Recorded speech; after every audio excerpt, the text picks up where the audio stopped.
Next order.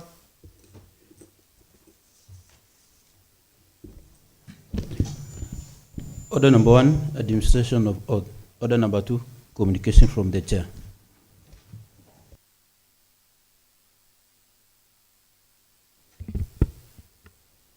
Next order.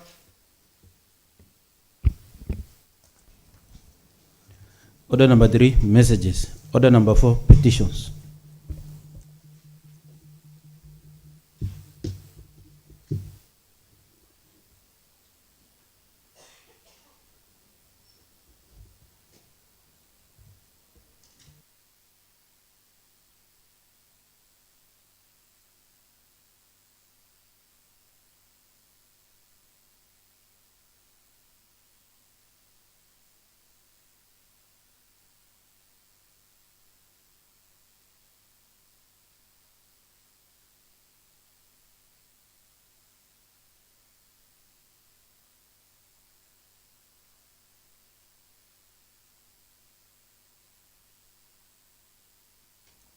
Next order.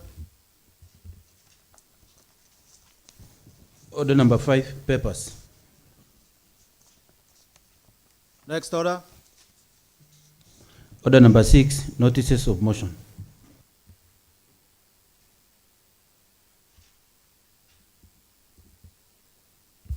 Next order. Order number 7, statements. Next order. Order number 8, question time.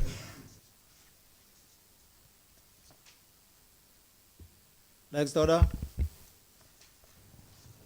Order number 9, Committee on General Oversight, interrogation of CCM Education, Sports and Social Protection, pursuant to a motion moved and approved on Wednesday, 18th March 2026 at 9 a.m. under provisions of Standing Order 38 on matters relating to Turkana County Education Fund for financial year 2025-2026.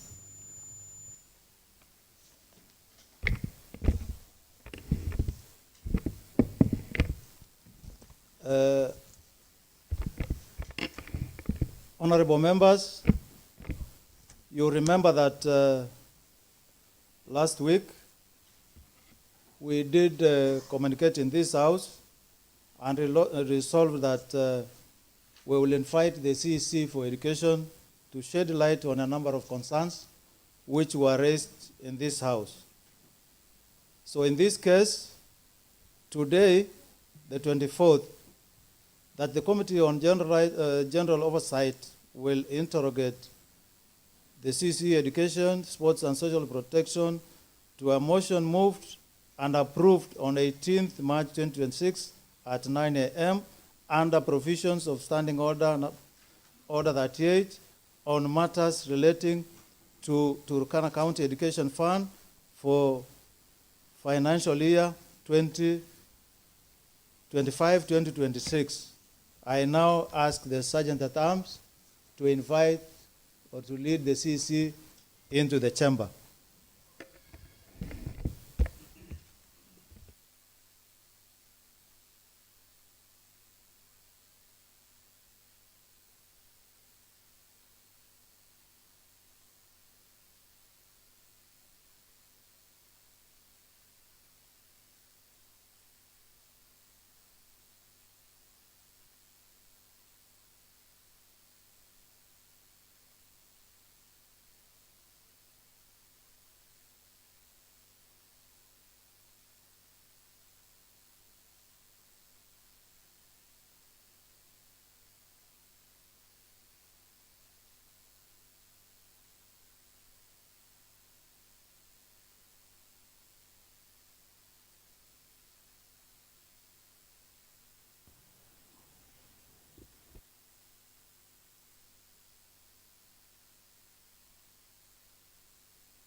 Have we lost the CEC?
Honorable members, on Wednesday 18th March 2026 at 9 a.m., this House deliberated on a motion for adjournment on a matter of county importance under Standing Order 38 regarding concerns raised on the planned disbursement and allocation of bursaries under the Turkana County Education Fund for the financial year 2025-2026.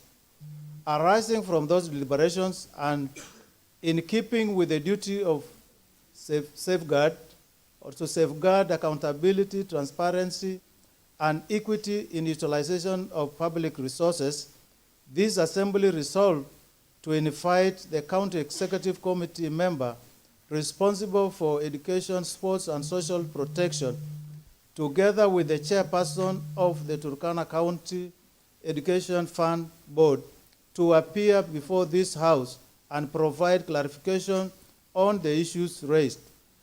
Honorable members, the Turkana County Education Fund remains a critical instrument in providing access to education for our learners, and particularly those from vulnerable, marginalized backgrounds. It is therefore imperative that its administration strictly adheres to the law, reflects fairness, and responds to the needs of our constituents. The matters for clarification today include, among others, 1, the criteria used in setting the minimum bursary allocation for a beneficiary; 2, the status of disbursement of the funds appropriated for the current financial year; 3, compliance with the provisions of the Turkana County Education Fund Act 2023, and the role of ward bursary committees in determining equitable allocation based on need. The CCM for Education, Sports, and Social Protection and the chairperson of the board, you are most welcome to this assembly. This engagement is not only a constitutional requirement, but also an opportunity to provide, clarify, assure the public, and strengthen confidence in the management of the education fund. I urge you to respond comprehensively, candidly, and with due regard to the concerns raised by honorable members on behalf of the people of Turkana County. Honorable members, I also urge you to conduct this session with decorum, focus, and adherence to the standing orders so that this process achieves its intended objective. Honorable members, let's stick to the topic of the day. Let's discuss only on issues, education, or bursary fund. Let's not bring other issues that are not mentioned in our concerns, that those will be discussed on another day. With those remarks, I now invite the County Executive Committee member to proceed with the presentation, because I believe all the information is in our answer. And before the CC, I will now ask the mover, that is Honorable Anaklet, the mover of the motion, to proceed and remind us what our concerns were. Honorable Anaklet, take the floor. Thank you, Honorable Speaker. Honorable Speaker, I rise pursuant to the motion for adjournment on a matter of county importance to discuss the disbursement and allocation of bursaries under Turkana County Education Fund for financial year 2025-2026, which we deliberated and approved in this House, as you have informed the House, Honorable Speaker. Honorable Speaker, aware that education is a fundamental right guaranteed under Article 24𝐓 of the Constitution of Kenya 2010, which provides that every person has a right to education, cognizant that Article 174F of the Constitution of Kenya identifies the promotion of social and economic development, including access to education as one of the key objectives of devolution. Further, cognizant that Article 55 of the Constitution obligates public institutions to take measures to ensure that the youth access relevant education and training, aware that the County Assembly enacted the Turkana County Education Fund Act 2023 to establish a legal framework for the provision of bursaries, scholarships, and loans to needy learners within the county. Further, aware that Section 8 of the Turkana County Education Fund Act 2023 establishes the Ward Education Bursary Program and provides that a significant portion of the fund shall be allocated to the wards to support needy students. Cognizant that Section 25 of the Turkana County Education Fund Act 2023 mandates the ward bursary committees to receive, review, and approve bursary applications and determine the amount to be awarded to each applicant based on established criteria.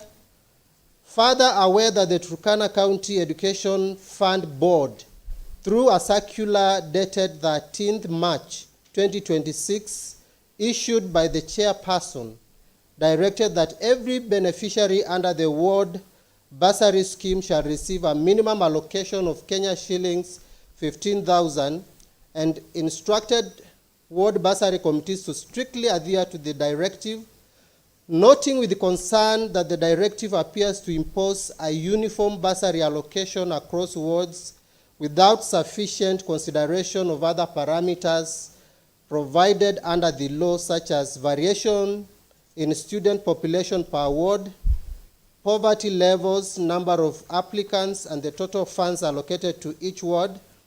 Further, concerned that the total allocation for the Turkana County Education Fund for the financial year 2025-2026 stands at Kenya shillings 430 million, and questions have arisen regarding the actual amount already disbursed towards, the balance of funds remaining under the fund, and the fate of any undistributed or unallocated funds.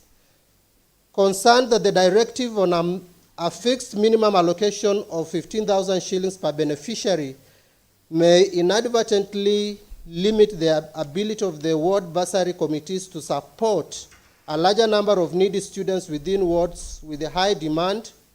Further, concerned that the directive may appear to override the statutory mandate granted to the ward bursary committees under Section 25 of the Turkana County Education Fund Act 2023, which empowers the committees to determine the amount of bursary to be awarded to each applicant based on the needs assessment criteria established under the Act.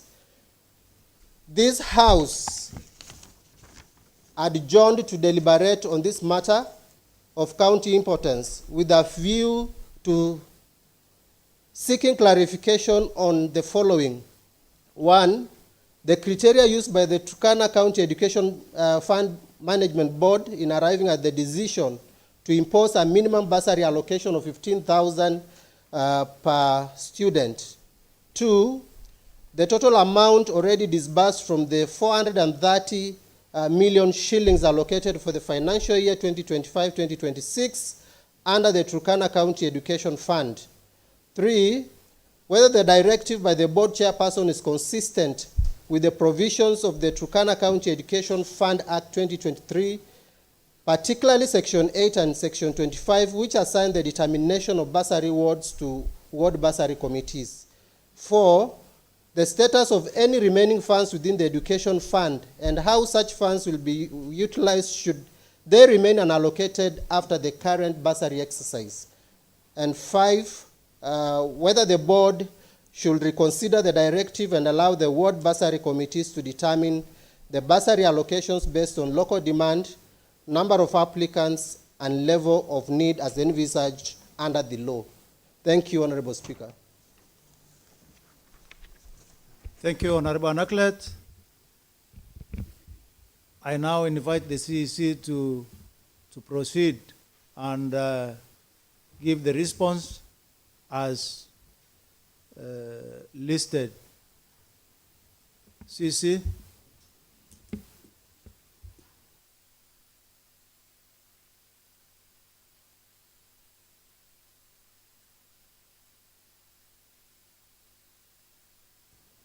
ICT, check the mic.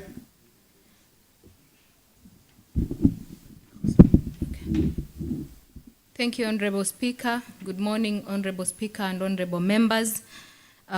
Before you is a team from the Ministry of Education, Sports and Social Protection at the county government, and also the board.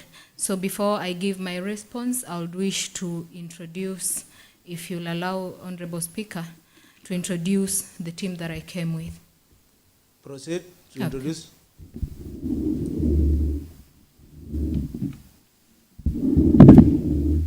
Honorable Speaker and honorable members, good morning. My name is Paul Ekeno Lodunga. I'm the County Chief Officer in charge of Education, ECD and Social Protection, a board member. Thank you, sir. Honorable Speaker and honorable members, good morning. I'm CPA Livingstone Lusak, KNI, Fund Administrator for Education Fund. Thank you. Honorable Speaker, honorable members, good morning. I'm Reverend Joseph Elibat, the chairperson of the board. God bless you. Honorable Speaker, honorable members, my name is Dr. Audan Lea Lokala, the CC in charge of Education, Sports and Social Protection, and the responses to the questions raised by this Honorable House is as follows.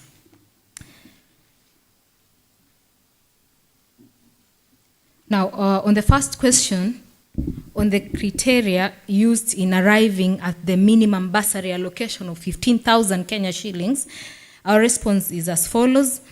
The Turkana County Education Fund Management Board observed that there have been significant disparities in bursary allocation across wards, with some wards bursary committees in the financial year 2024-2025 awarding as little as 1,000 Kenya shillings as the minimum, while others approved amount as high as 86,000 as noted in Kakuma Ward and Nakalale Ward respectively. The wide variation resulted from the absence of a uniform standard and raised concerns as to equity, adequacy, and consistency in administration of the fund. It was necessary to issue the directive on minimum bursary allocation to establish a reasonable baseline promoting fairness across wards and ensure that all wards are of meaningful benefit to the intended recipients. The decision of the board to set a minimum bursary allocation of 15,000 Kenya shillings is a policy guideline adopted pursuant to its statutory mandate under the Turkana County Education Fund Act 2023. It is critical to clarify that the board has not fixed uniform bursary awards as suggested, but has instead issued a minimum threshold guideline. The decision of the board to set a minimum allocation is a safeguard to ensure that funds are not spread too thinly to defeat the purpose for which the Assembly appropriated the funds in the first place. Section 17(2) of the Act provides that the management of the fund shall be vested in the board, as is the case with the powers of the other funds, boards under other county and national legal frameworks. This provision establishes the Turkana County Education Management Board as the central authority responsible for policy direction and control of the day-to-day operations of the fund. Sections 19(2)(a) and (b) provides that the board shall, (a) be an oversight body in the effective management of the fund, formulate policies for regulating the disbursement and management of bursaries, scholarships, and loans. Notably, Honorable Speaker, Section 19(2)(f) provides that the board shall review allocations to ensure support offered is adequate and sufficient. The minimum allocation guideline is therefore a direct exercise of the board's statutory duty to ensure adequacy and sufficiency of the ward bursary support. The ward bursary committees operate within the guidelines as issued by the board and the legal and policy framework established by the Act. Their role is administrative and implementational pursuant to the Act. Pursuant to the Act, the ward bursary committees perform delegated functions as agents of the board, including Section 20 on delegation of powers. The second question, Honorable Speaker, is on the total amount disbursed from the 430 million Kenya shillings allocation. Our response is as follows. The approved budget for the Turkana County Education Fund for the financial year 2025-2026 is Kenya shillings 430 million. In accordance with administrative planning and prudent cash flow management, the board has processed a phase 1 allocation of 215 million Kenya shillings to support the current bursary cycle. As at the date of this response, no funds has been disbursed to the beneficiaries. This is because the board is still awaiting the submission of the duly approved beneficiary lists from all ward bursary committees, which is a necessary prerequisite for final verification and authorization of payments. Disbursement shall be undertaken strictly in compliance with Section 11(4) of the Turkana County Education Fund Act 2023, which requires that all payments be made directly to the respective educational institutions upon approval. This process is intended to safeguard public funds, ensure accountability, and allow for proper reconciliation before any release of any release, if effected. The third question is on the consistency of the directive with sections with sections 8 and 25 of the Act. And our response is as follows, Honorable Speaker. The directive prescribing a minimum bursary allocation is fully consistent with the letter and intent of the Turkana County Education Fund Act 2023. When the statute is read as a whole, Section 8 of the Act establishes the ward education bursary as a component of the fund and expressly situates it with a broader policy distribution framework under the authority of the board. In particular, Section 8(3)(b) mandates the board to prescribe a formula for the distribution of bursary funds, taking into account relevant factors across the wards. This provision vests in the board the responsibility to design and regulate the structure within which the bursary allocations are made. Section 25, on the other hand, assigns ward bursary committees the responsibility of receiving, reviewing, and approving applications, as well as determining the amounts to be awarded to individual beneficiaries. These functions are operational in nature and are intended to be exercised at the local level to reflect ward-specific needs and circumstances. However, these provisions do not operate in isolation. They must be read together with Section 17(2), which vests the management of the fund in the board, and Section 19(2), which grants the board the mandate to formulate policies, provide oversight, and review allocations to ensure that support remains adequate and sufficient. Honorable Speaker, accordingly, the minimum allocation directive does not in any way usurp or diminish the statutory mandate of the ward bursary committees under Section 25. Rather, it provides a lawful and necessary standard to guide the exercise of that mandate and ensures that allocation remains rational, equitable, and capable of delivering meaningful educational support.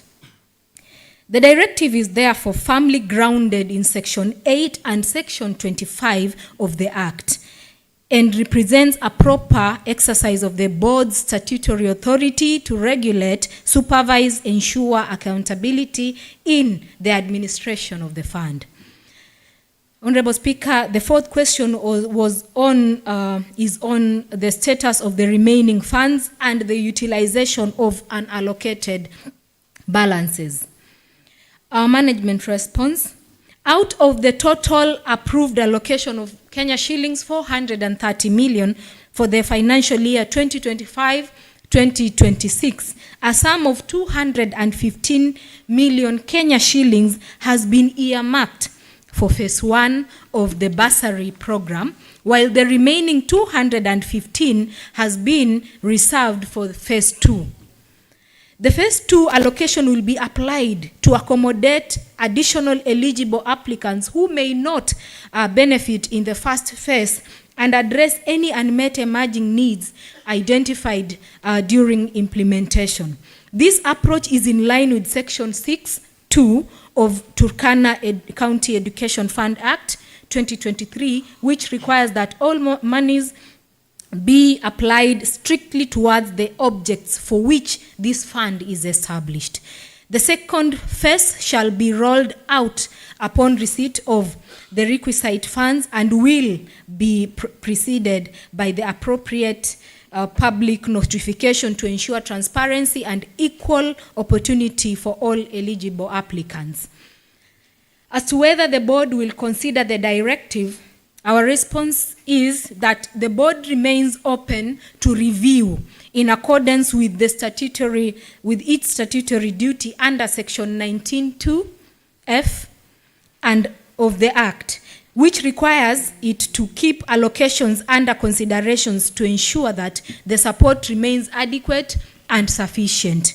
Honorable Speaker, at the present, the guideline on minimum allocation is maintained on firm legal policy grounds, and it is intended to ensure a meaningful level of support for each beneficiary, while promoting fairness across wards and preventing the dilution of funds into amounts that do not effectively meet educational needs. Honorable Speaker, it is important to emphasize that the guidelines does not replace the role of the ward bursary committees. The committees continue to assess applications and determine awards based on the need and local circumstances, but within a structured policy framework set by the board in exercise of its statutory mandate over the management and oversight of the fund. That said, the board recognizes the central role of the County Assembly in its oversight and remains committed to constructive engagement. The board and the County Executive Committee member are willing to work closely with the Honorable House to review the operation of the guideline, receive further input, and where appropriate, refine the framework to better align with the shared objective of the equitable and effective support to learners across the county. The board and the CECM remain available to appear before the Honorable House to provide any further clarification that may be required. Thank you, Honorable Speaker and members. Thank you, CCM. Honorable members, you have heard the response. And at this juncture, I will ask the motion mover, because the statements on response have been given.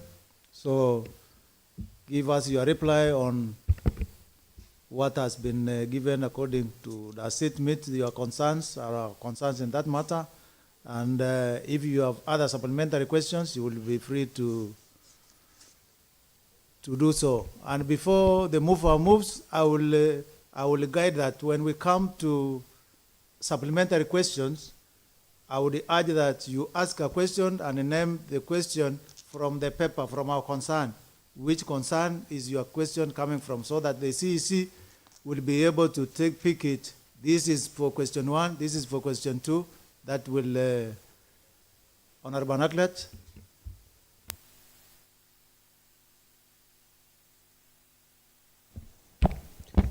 Thank you, Honorable Speaker.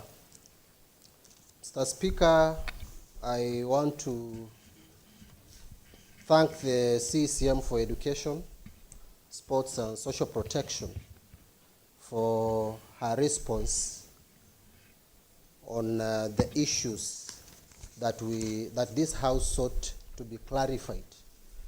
Mr. Speaker, much as I appreciate the sentiments of the Honorable CCM, I don't agree with the sentiments because, Mr. Speaker, the matter at hand is a matter that is at the heart of every resident of this county, Mr. Speaker, because we are talking about the education of our children. Mr. Speaker, all of us live in this county, and we understand the struggles of the Turkana people. More so in the current times when the economy is not doing well, in the current times when our people are grappling with the problem of drought, which of course is affecting the livelihoods of our people. And you know, Mr. Speaker, our people rely entirely on livestock for everything, for food.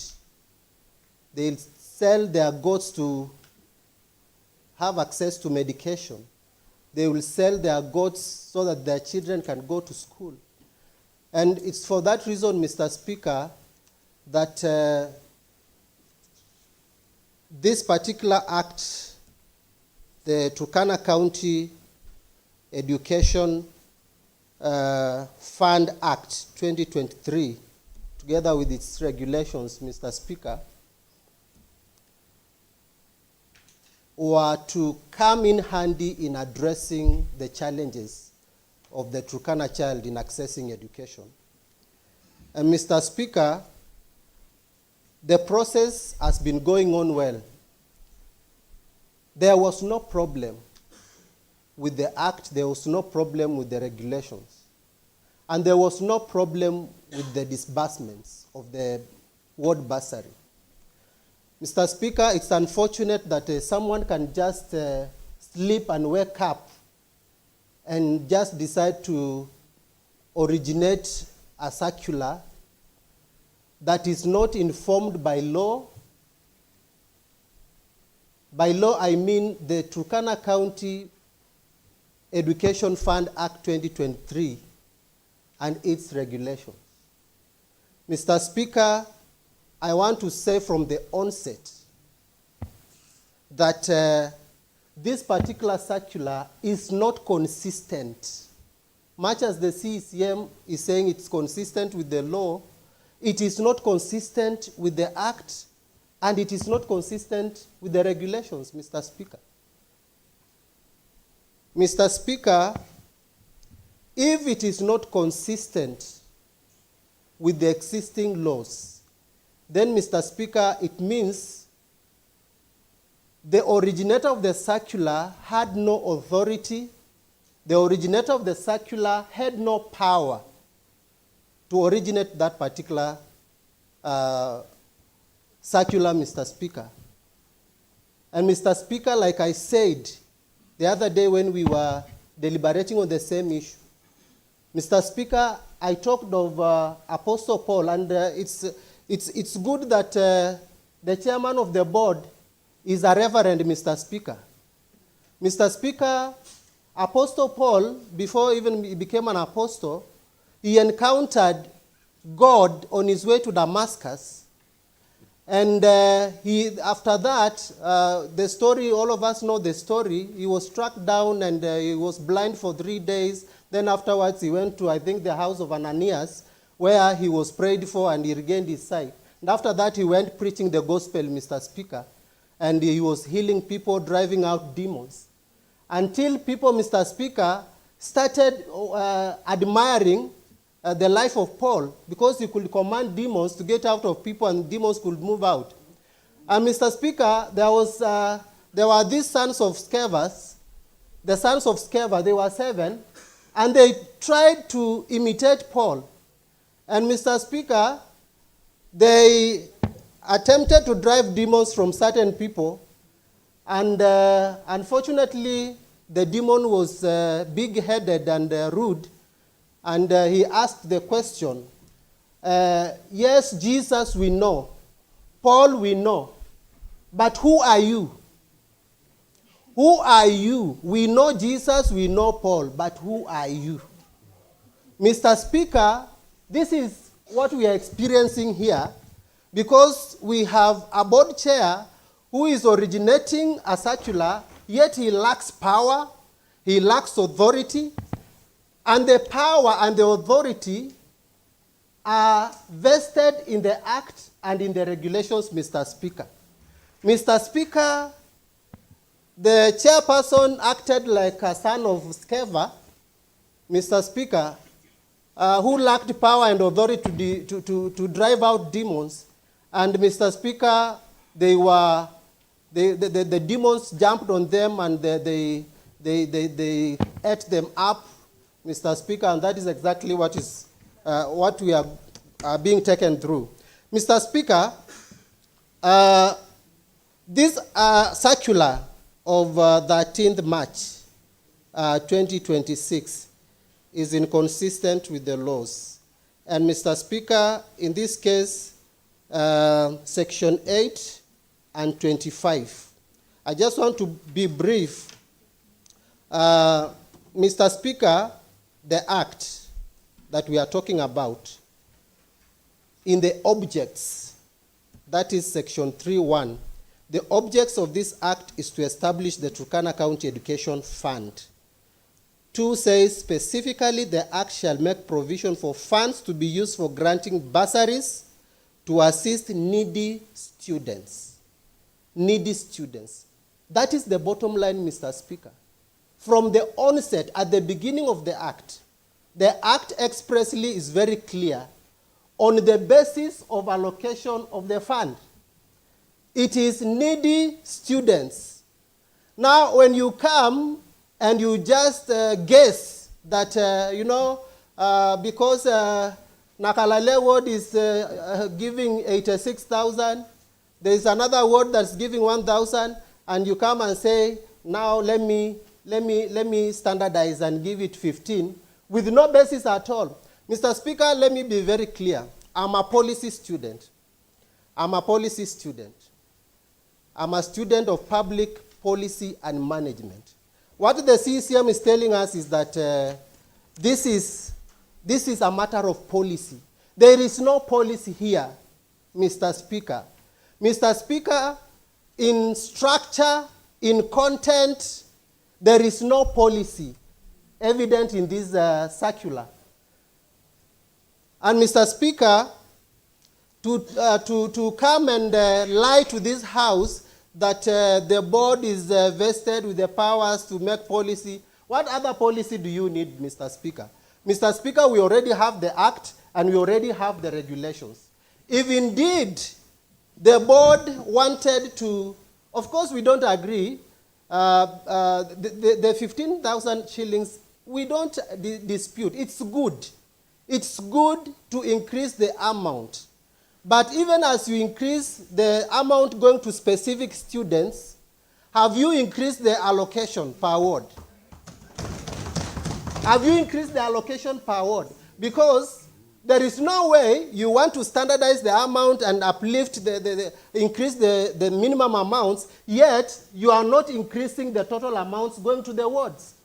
Mr. Speaker, that makes this circular dead on arrival, Mr. Speaker. Mr. Speaker, the county government shall, that is in section 8, the county government shall implement and administer in each ward of the county, and in accordance with this part, an initiative known as the Ward Education Bursary Fund. And Mr. Speaker, in 25, section 25, the committee, it talks about the committee. The Ward Bursary Committee shall be responsible for receiving, reviewing, and approving applications for education bursary under this act. Mr. Speaker, I heard the CCM saying the board is not usurping the functions of the board. Let us follow the law as it is.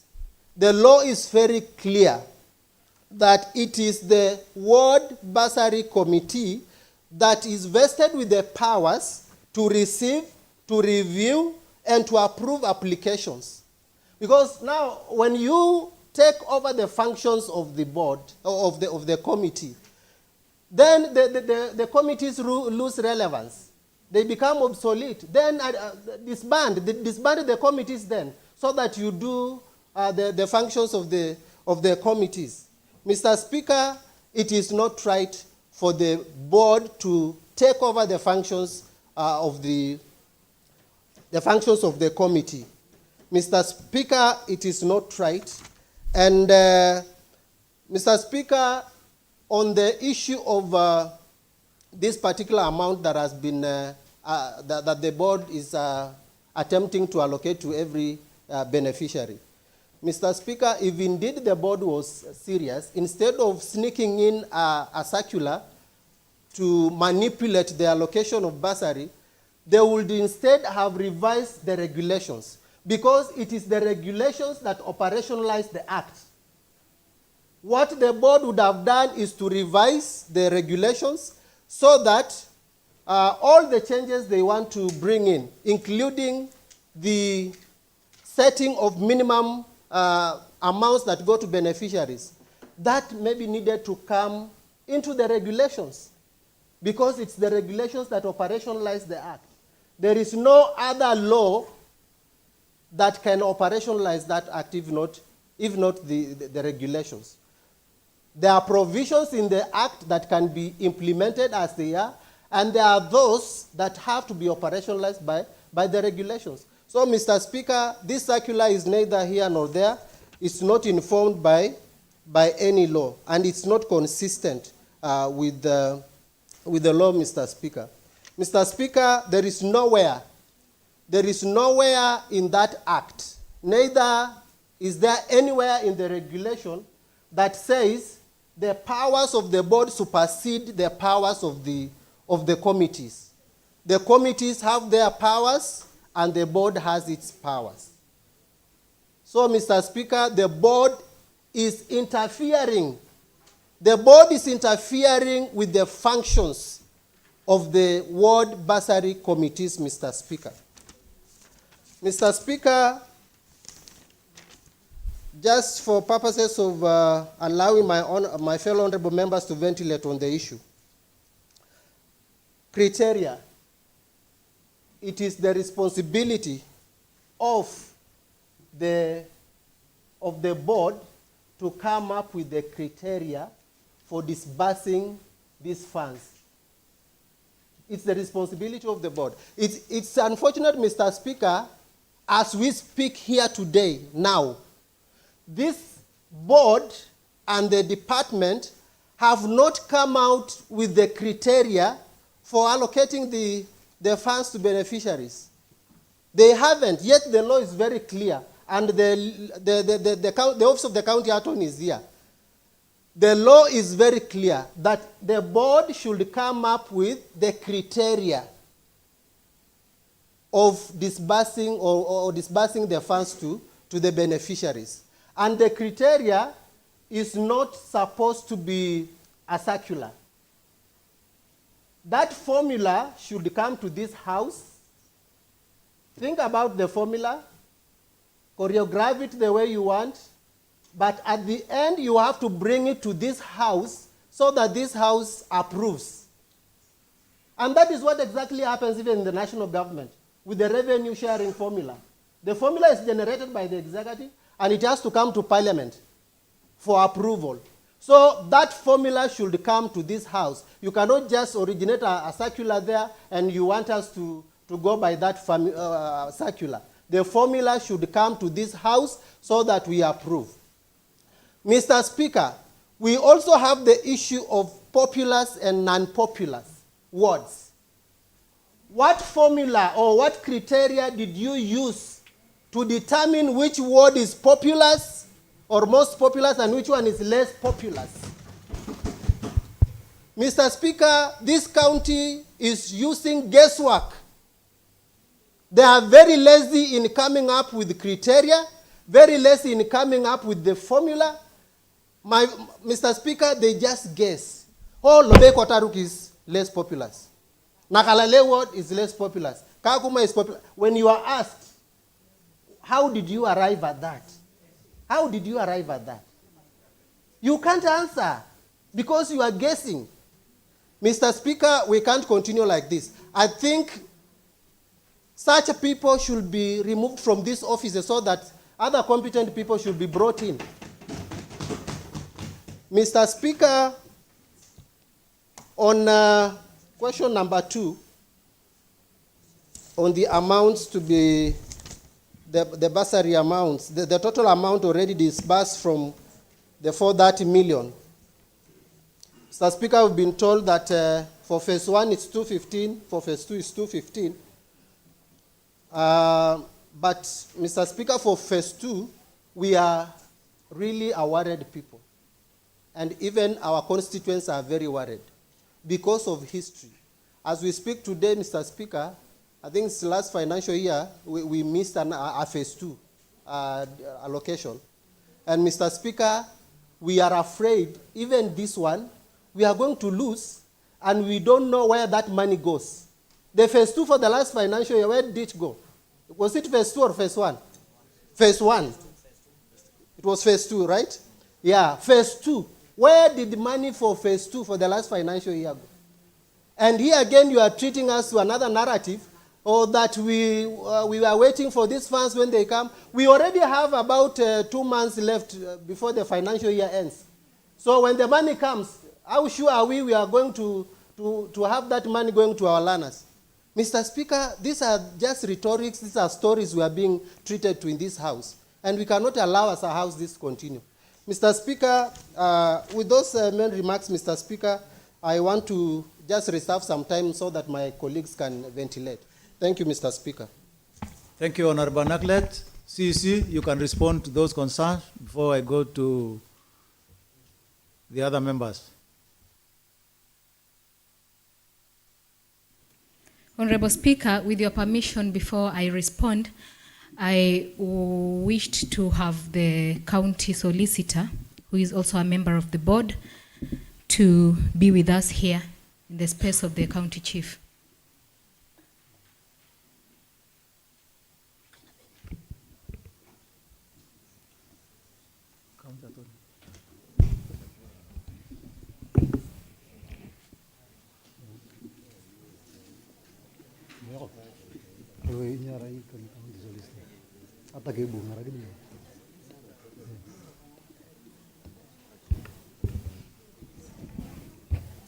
CC, I saw the acting solicitor walking in. Yes, So, solicitor, can you respond to what the CC has delegated to you to respond?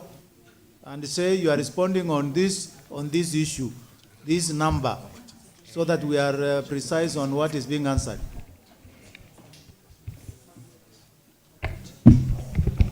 Honorable Alan. Thank you, Mr. Speaker, for giving me an opportunity. I'm just being curious.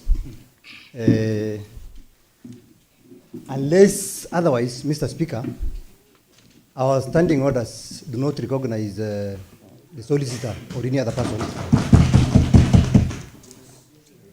the only person our standing orders recognize here is the CCM member. So I don't think if the solicitor will be of any help, unless, because he cannot even stand there and respond to anything. The law does not allow him to say anything.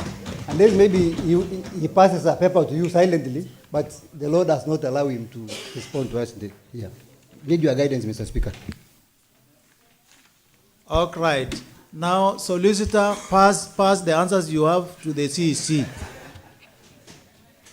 Thank you, Honorable Speaker. I'm well guided. Why the solicitor is here is because he is a member of the board. And considering the issues that that has been tabled, these issues would need at one point his guidance. So when he's seated that far, it becomes difficult. So it is under your prerogative now if you will speak or not, but I'm well guided. So, Honorable Speaker, straight to the responses. We stand guided, Honorable Solicitor, Speaker. pass the response to the CEC. CEC, be guided that the law recognizes you. Any other person has to come through you. Yes, that is what I intended to do, Honorable Speaker. Honorable Speaker, before I respond to the questions as raised by Honorable MCA for Lobey Kotaruk Ward, firstly was to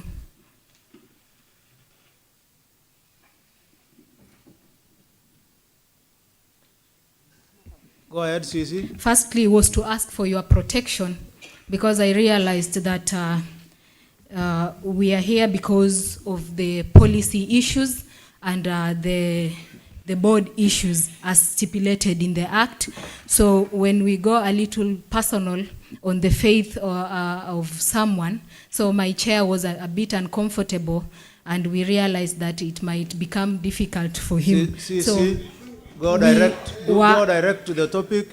So direct to the topic. Direct to the topic. Sorry. So direct to the topic. Yeah. Chair, on the issue of the board sleeping and waking up to make decision, Chair, I wish to respond that the board is a statutory entity that has its policy guidelines on how it operates. They don't just wake up and start discussing something. They have to plan, and in their operationalization, even on their meetings and all other mandates, they have to be guided by the Act that was passed in this assembly.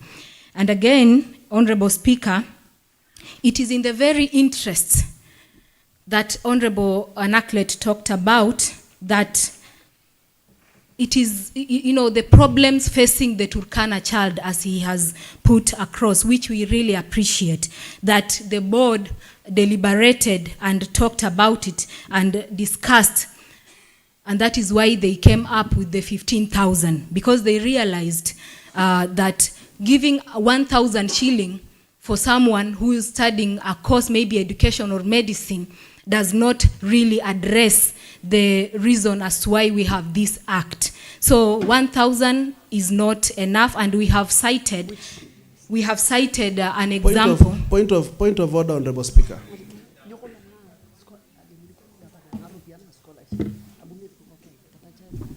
CC, when you hear a point of order, you sit. Honorable Omodo, under which is standing order? Honorable Speaker, I stand on point of order number 101.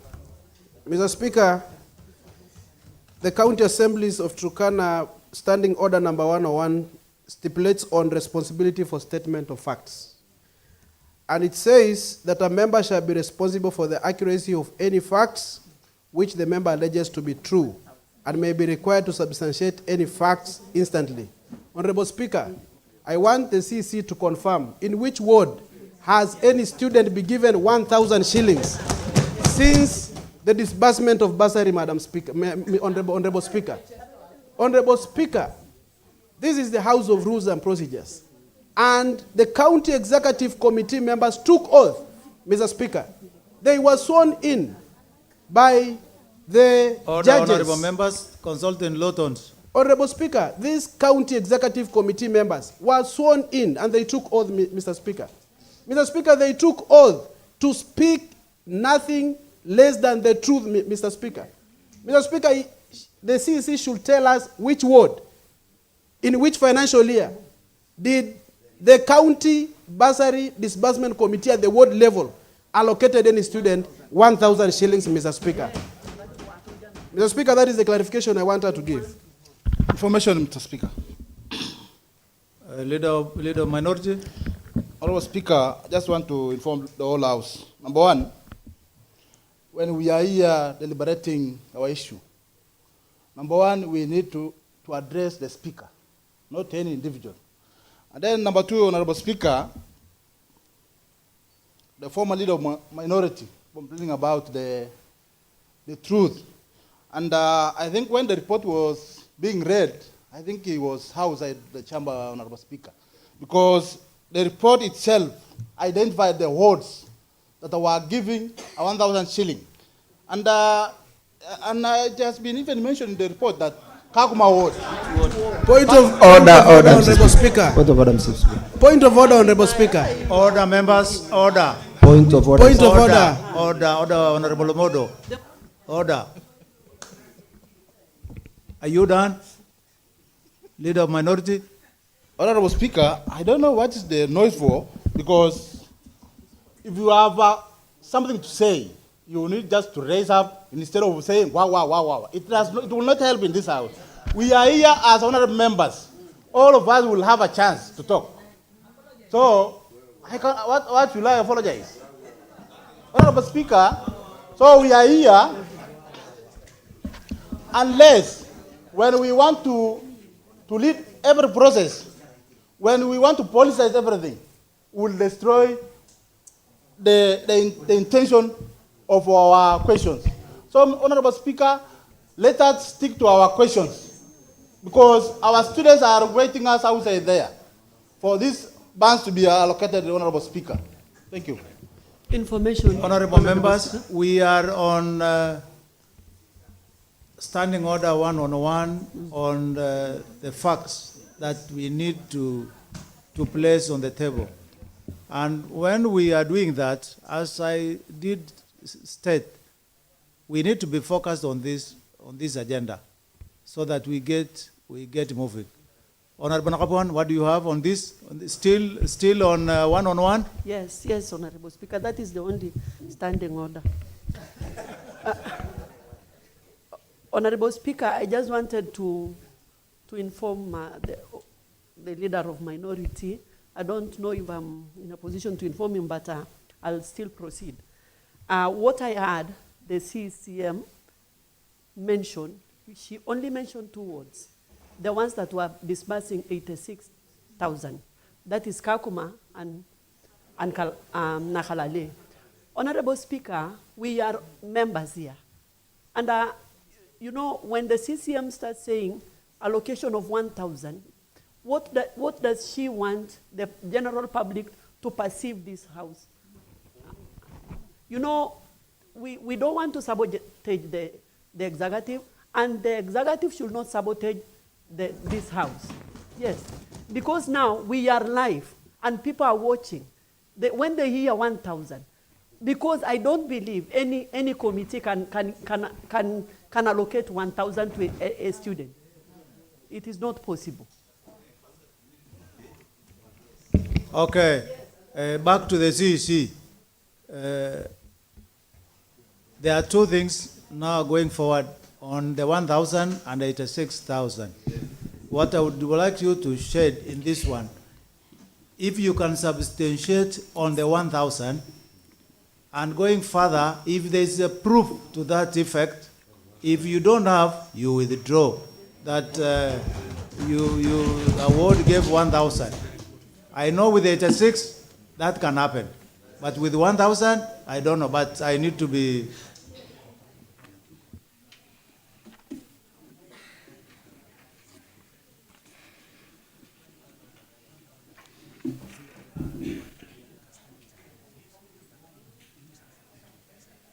Honorable members, let the CC is on the floor. And I want to guide this way. Honorable members, when a member is on the floor, Honorable Nalimo, when the member is on the floor, let's consult on Lawton, and no interjection should be there when a member is on the floor. Honorable Abdi Fattah, I am saying if the member is on the floor, you don't need to interject, wait for your time, you say what you want to say. Proceed. Thank you, Honorable Speaker. First, I wish to clarify that I have not lied in this house, and also that I have taken oath not to lie. Again, on the issue of Kakuma, before we present any issue to the House, this Honorable House, we have evidence.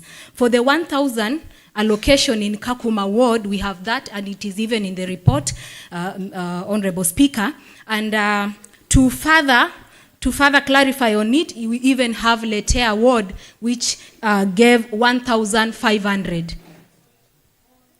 Honorable Speaker, that is in... Point of information, Mr. Speaker.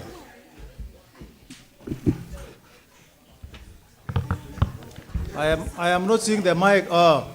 Honorable Eliud. The mic is on, Mr. Speaker. Mr. Speaker, this house is the house of traditions and norms and statutes. We must have an evidence tabled into this house. Looking into the act, we have seen that the ministry, the department, through the policies, have taken the mandate of this house, Mr. Speaker. The mandate of the oversight and guidance to these policies. Mr. Speaker, this act has sidelined the members of this house to do the oversight of this list before it is submitted to the board. And that is why most of these 1,000 or 1,500 is not clear with us as the oversight members, because we are not assured that our committees can give 1,000 or 1,500 against the heavy arrears of our students. So if this 1,000 is in those lists, I must blame the bursary board, not the bursary committees, who sidelines the members of the committee in doing the oversight into this subject, Mr. Speaker. Thank you. Sisi. Thank you, Honorable Speaker. For the 1,000 for Kakuma and 1,500 for Letea Ward, Honorable Speaker, we have the annual report that was presented to your office, and if the House would further wish to have an evidence to that, we've asked our officer to come with the evidence, but you still have it in your tray, Honorable Speaker, in the annual report that was brought to this House in the last financial year. I will wait for the current one, not the one in my desk, because that should be the current one, the one that is giving 1,000, 1,500, 86,000. That is the one I want to be laid as an evidence of this matter.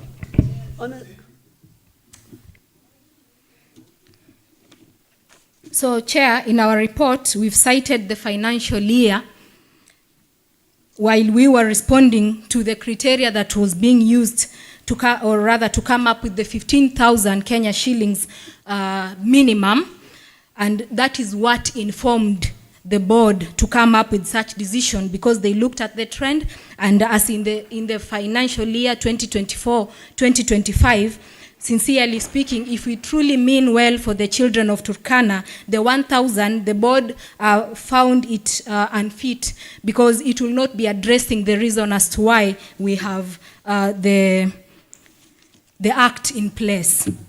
Honorable Chair, if I may proceed. Proceed. Honorable Abdi Fattah. The evidence is on the way. Order, Honorable Abdi Fattah. If you are not interested, you go out. If you are interested, listen. If you want to ask, you know the procedure.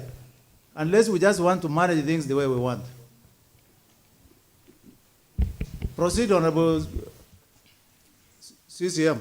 Thank you, Honorable Chair.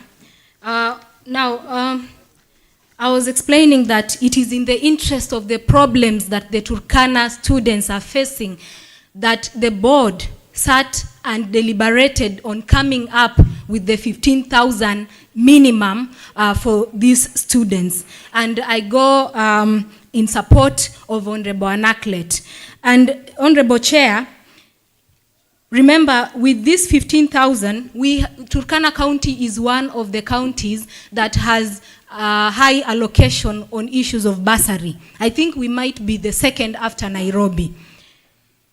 And with that, we have other counties that have given even 30,000 the minimum, like West Pokot. We have counties that have given more than 15,000, and others going as far as giving primary free secondary education for our students. So the board was looking at the 15,000 in this essence, that we have school-going children at the secondary level, and their school fees is estimated at 14,000 per year, or 15,000 per year. Honorable Speaker, the board was of the idea that if we give the 15,000, one would have addressed, for the needy and gifted students, would have addressed the issue of school fees in its entirety, and it will look like a free secondary education for our Turkana children. That would have helped in helping our people, especially improving education, because most of the issues that bring down education in Turkana County is the issue of absenteeism that is caused by issues of being chased from school. And Honorable Speaker, you can imagine how education in Turkana will improve, because our children will be in school throughout. They will not have headache of going to look for school fees. Before I continue, Chair, for the Lete Award, the specific school is Kenya Institute of Security, Criminology and Justice. A student received 1,500 for purposes of, I would wish not to mention the name of the student. So it is 1,500. In Kakuma Ward, it is in St. Joseph Lapur Boys, 1,000 Kenya shillings. You have the report, Honorable Speaker. So I was saying, if we look at this, and with the intention of helping our people, 15,000 will be of great help. It might not be enough for everyone, Honorable Speaker. The same way, even if we say today we are giving 50,000 per student, it won't still be enough, but at least it will address an issue on the quality of education, because our students will now go to school, especially at the secondary school level, and even the tertiary institutions. Honorable Speaker, if you look at the computation, if indeed we were to go by 15,000 minimum, remember it is minimum, not the standard rate. We are saying minimum. So, and it is, remember the board, it is not an idea that is cast on a stone. That is why while I was concluding in my response, I said the board is open to reviews, that it can listen to what the public says, it can listen to you because you are the stakeholders when it comes to issues of education, because you are our leaders, and it can always sit down and deliberate. So, Honorable Speaker, if you look at a scenario in less populous wards where we have maybe, we are given 6.7 and the populous wards, we are given 7.7, if we go by 15,000, we will benefit more than 440 students per ward. And for the populous wards, we will benefit more than 500 students per ward in total, per ward that is populous wards. Honorable Speaker, that one will be enough to help our people to comfortably go to school. Honorable Speaker,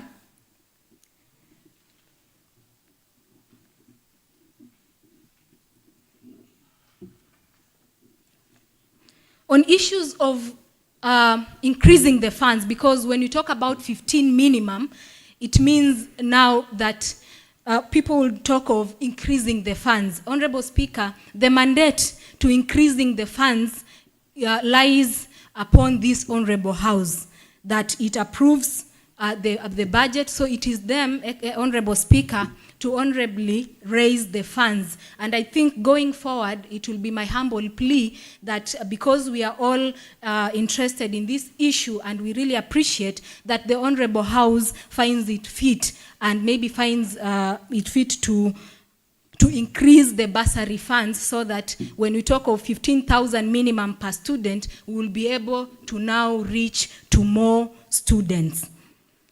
Honorable Speaker,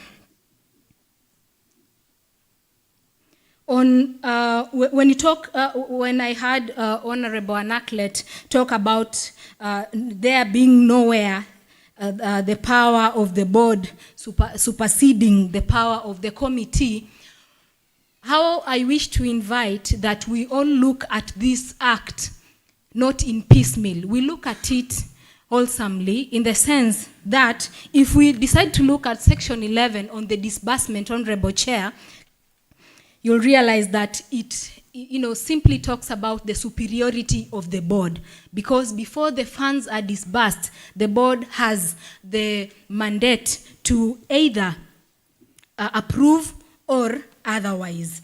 And you see, like 11.2 talking about where an applicant who is not eligible under this act is awarded an education bursary by the committee, the board may cancel the grant of the bursary and may give further directives to the committee. That in itself gives the board its superiority as it deserves. Looking at number 1, 11.1, the committee shall submit the list of the beneficiaries and minutes of the proceedings to the board for final approval and preparation of payment for the bursary. So the board has the prerogative to approve or otherwise to the committee, not the other way around.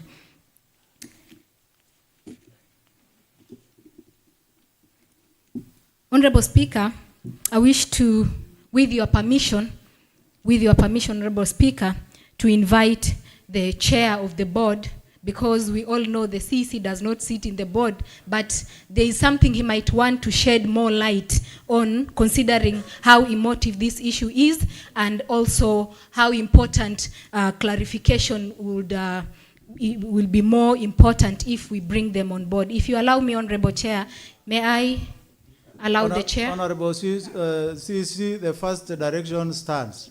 If there's anything, he passes it on you. Okay, thank you. Now, honorable members, I want to guide that we are a full house, and this is a matter that is of interest to each one of us. So when you get an opportunity, just ask your question, just go direct to the question, and CC, take questions as they come. You will respond to them in rounds. We take a number, you respond. We take another number, you respond. Honorable Edborn. Thank you, Honorable Speaker. I know this is a very emotive issue, and it touches on the lives of our children. Honorable Speaker, I have 2 questions. First of all, I wish that this House knows that Turkana has a poverty level of 82.7%, and its literacy level is 20%. And I wish the doctor, the CC member who is a doctor and a teacher by profession, knows this. Now, before I ask, I know I have 2 minutes, I won't take more than that. In the Bible, there was a very good man called Moses. Moses delivered the Israelites from bondage, and he was leading them to Canaan. Unfortunately, Moses did not reach Canaan. After doing all the good work, after facing all the temptations in the desert, where the people he led were always grumbling and complaining, after making sure that there was food for them in the form of manna, there was meat in form of quails, and there was water from a rock. A very simple mistake did not let Moses reach Canaan. He was told to speak to a rock so as water could get out of it. Unfortunately, Moses used the force. He took the stick that he used to strike the Jordan River and hit the rock. And that is what cost his life. When Moses died on the mountain, that holy mountain, there was a scramble between God and the devil. Satan wanted to take the body of Moses. And God fought to make sure that Moses' body was not taken. And the reason why Satan wanted to take Moses' body was to make it a relic. He wanted to make the body of Moses a form of an attraction to idolatry. This board has been doing something very good. Until last time, when we had some other bad things happening. I even wonder why the CC member keeps on talking about our honorable members. When we know that scholarship was awarded in a wrong way, and the children that do not come from our wards were awarded 120,000, 80,000, and it is this same board that even goes further. The other time, it was a matter of Nanam ward, it was a matter of Lexon ward. Again, why does the board malign us? Now, my questions are, one, we have said that fairness. 15,000 shillings is said to be fair. What is going to happen about students, adult students, parent students, who go to day schools? These day schools like RCA Korinyang, RCA Lokapel, RCA Kasroi, I am giving examples of there, RCA Kalemgoro, who have only 5,000 shillings as arrears, and they cannot get it from anywhere else. You have said the minimum is 15,000. What will happen to those ones who are in big numbers, who are supposed to pay their parents?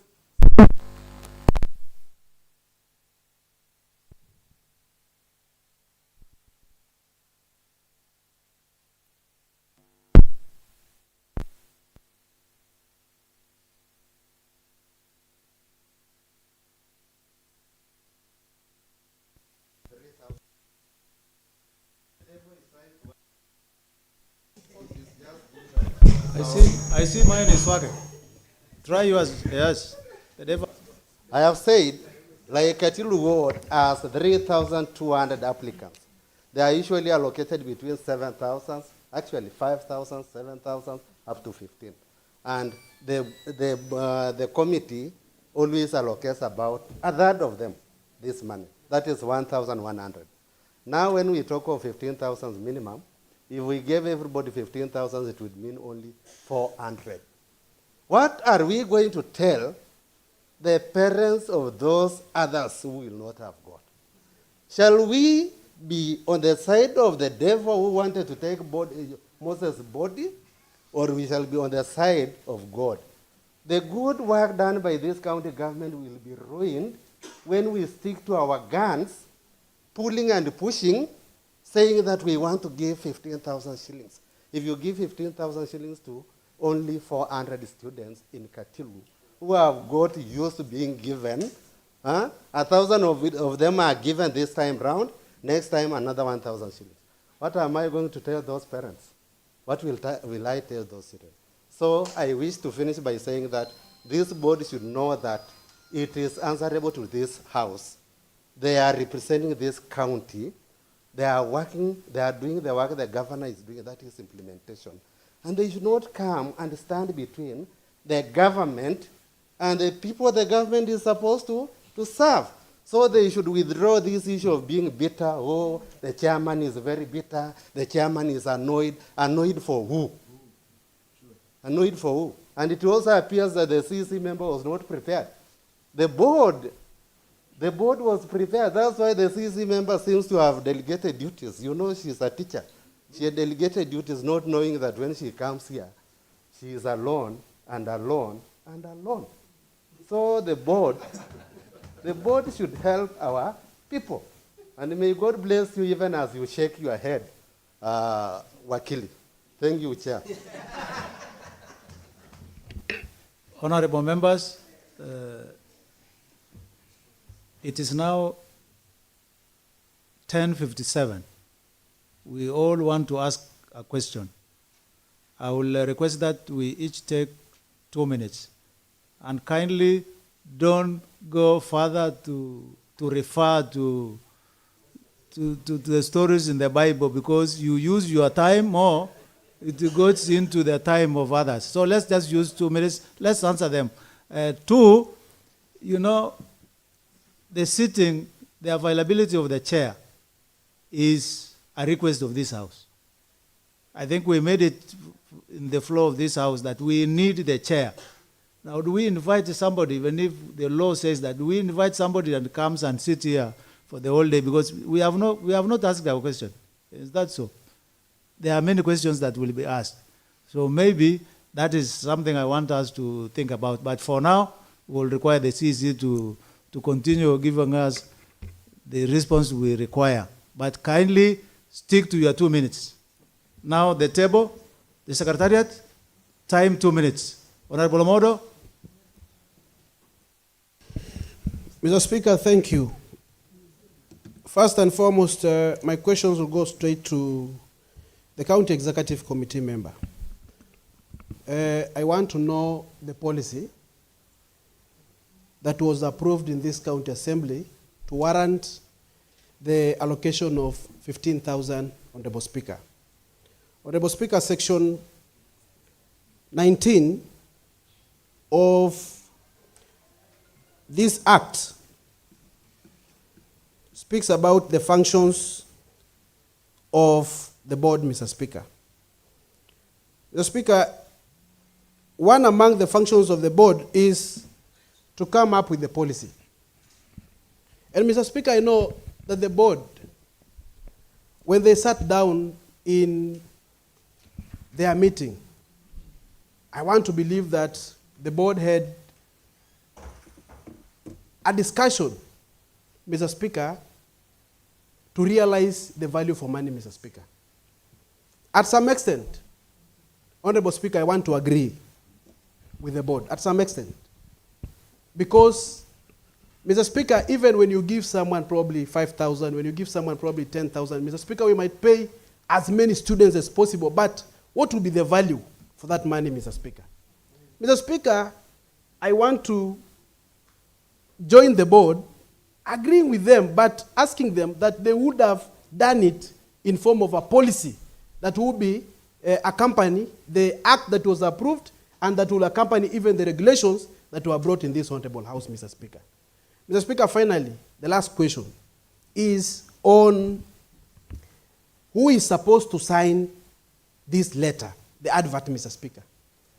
Mr. Speaker, I want to know, this is monies that are held in the Department of Education, and the overall person who is in charge of this department is the County Executive Committee member, Mr. Speaker.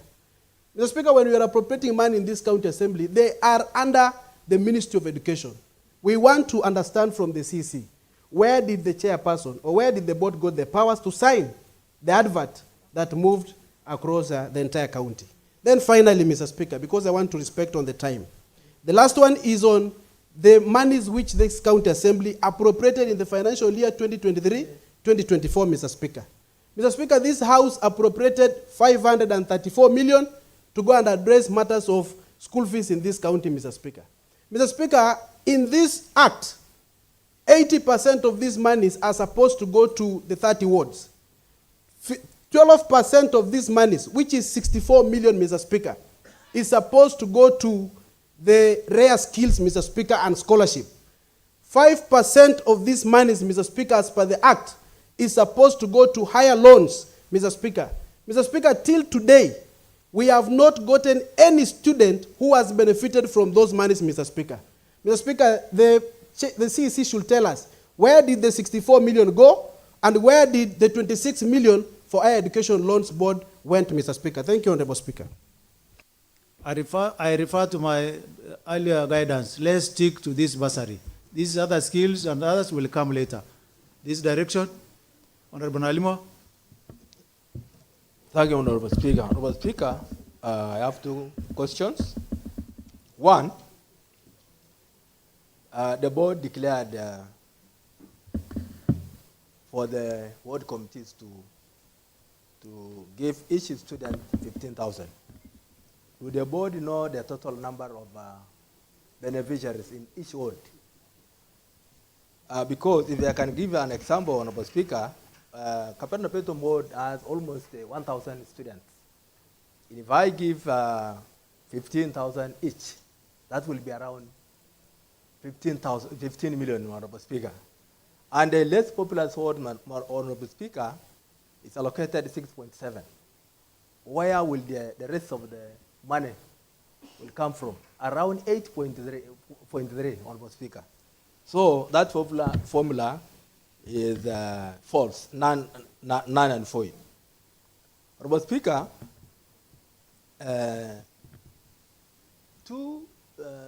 215 million is a half of the total allocated, battery allocated to the education, Honorable Speaker. Now that it is again a half of the money that is remaining. And we only have 2 months to the end of the financial year. Does it mean a half of the students or beneficiaries will miss this first allocation? Why are they retaining the 215 million? I recommend, I propose that the entire amount, Honorable Speaker, be released. We disburse it to the students once and for all. Thank you, Honorable Speaker.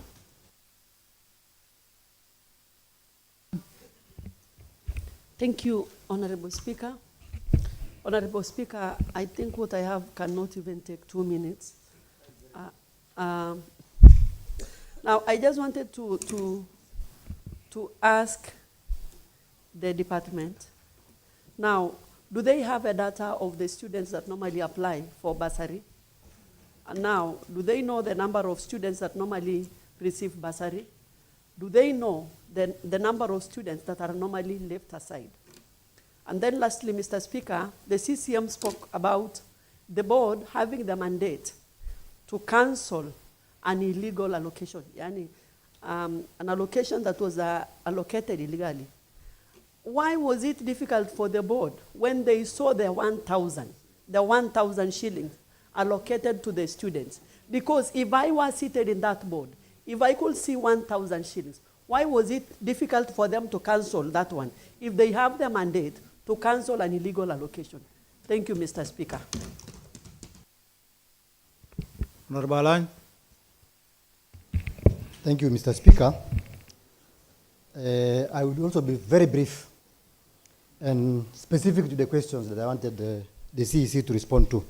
Madam Speaker, from Mr. Speaker, Mr. Speaker, sir, I am used to Madam Nakapweni chairing most of our sittings. Mr. Speaker, sir, sorry for the slip of the tongue. First of all, I want to say, it is not criminal for the board to allocate the 15,000. From where you sit, please, it is not criminal. Don't look at as if it is criminal for you to give a suggestion of 15,000. Even you can even give a suggestion of 50,000 because we need this money. The only problem is the money that we have is not enough to pay for our children.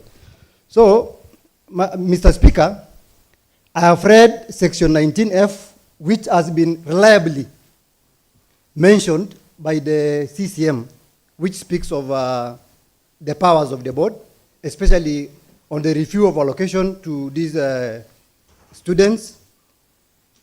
I have read Section 17 on the management of the fund, 19.2 that speaks specifically the roles of the board, and lastly, Section 6.2 on the funds which have been applied for. Madam Speaker, Mr. Speaker, sir, I do not want to labor a lot. Honorable Alany, it is Mr. Speaker, not Madam Speaker. Mr. Speaker, sir, I do not want to labor a lot on this matter because this is very emotive. I want us to speak and we try to look for solutions to this problem.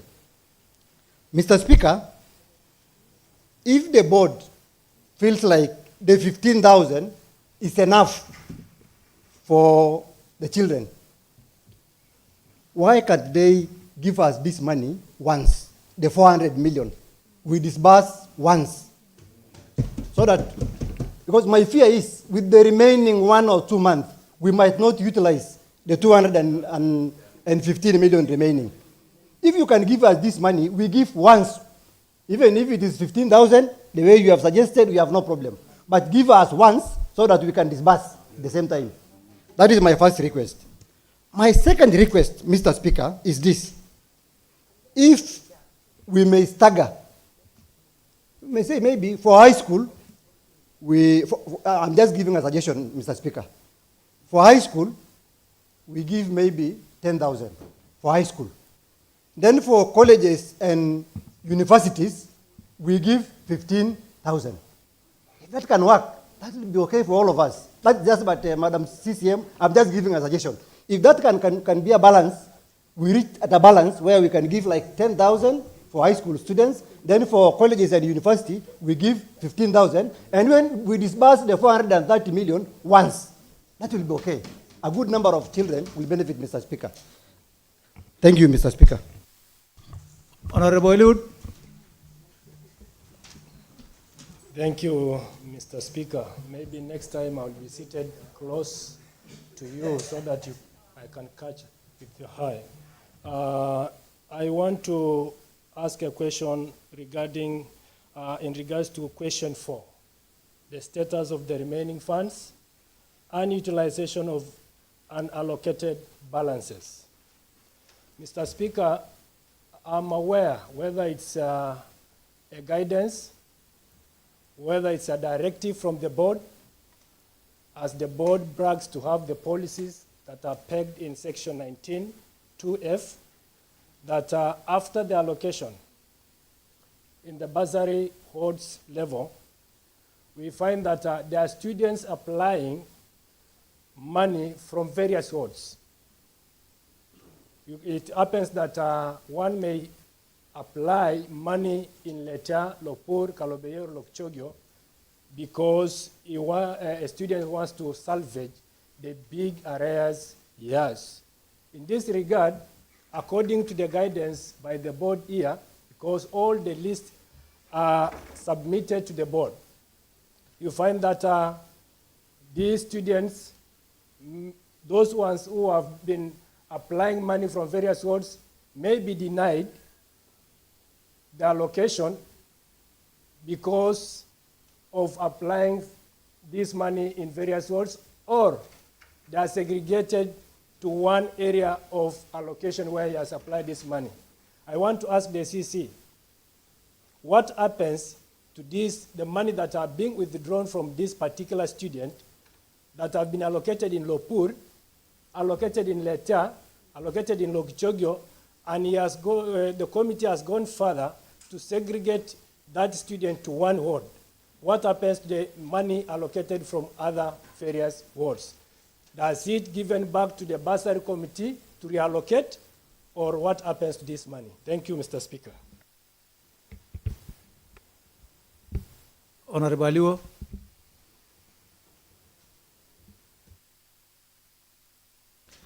Thank you, Mr. Speaker. Mr. Speaker, the 2 minutes is a problem to me, especially when we are dealing with a very hefty and emotive and a very important kind of item of the day. And I therefore wish that minutes can be added. One, I want to start with status of remaining funds and utilization of unallocated balances. Mr. Speaker, this is just advisory, because the antagonism between the board and the members is on good faith and in a positive way towards the benefit of the students of this county. Mr. Speaker, when the board is looking at the strength of the benefit to a single child or a single learner, the members are looking at numerical value and numerical advantage of the benefit of many learners. This is the only place that we are having two kind of opposing and maybe different minds. But all of us, the board and the members, are geared towards a positive assistance to the learners of this county, Mr. Speaker. So, Mr. Speaker, we only lacked what we call constructive engagement between the members and the board for us to arrive at a uniform or an informed figure whereby we will not have question about it. Because even when we are talking about simple secondary schools, we still have national schools, we have county schools, we have sub-county schools, then we have even day schools, Mr. Speaker. And then how the ministry has decided to allocate school fees in those institutions, Mr. Speaker, is still different in national schools, county schools, sub-county schools, and downwards, even to day schools. And therefore, when we are trying to allocate even school fees in the bursaries, Mr. Speaker, we need to allocate considering even the value of what they are supposed to pay.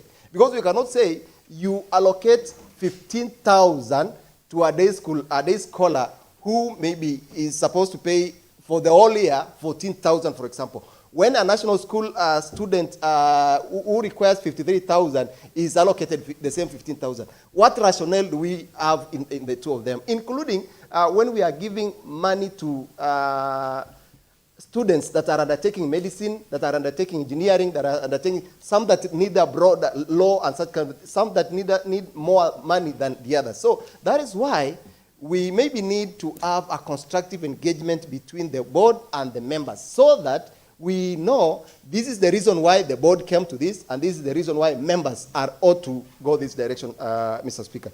Mr. Speaker, because we have 2 months remaining, we want to appeal to the board that as they leave the House, Mr. Speaker, they should initiate a process of requesting the remaining balance so that by next month, next month, we are able to reallocate the remaining balance of 215 to the learners who have not benefited in this allocation, Mr. Speaker.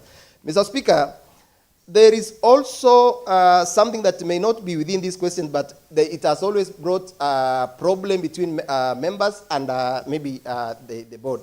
There is a communication that came from, I think, from the office of attorney.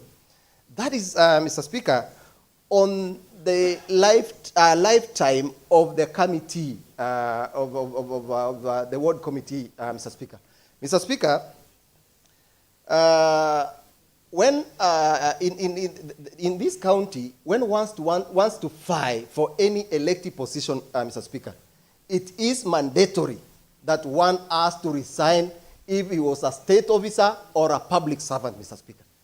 So in this case, Mr. Speaker, when by-elections were called, Mr. Speaker, members of the ward committee were interested in vying for the positions of the members of county assembly, Mr. Speaker.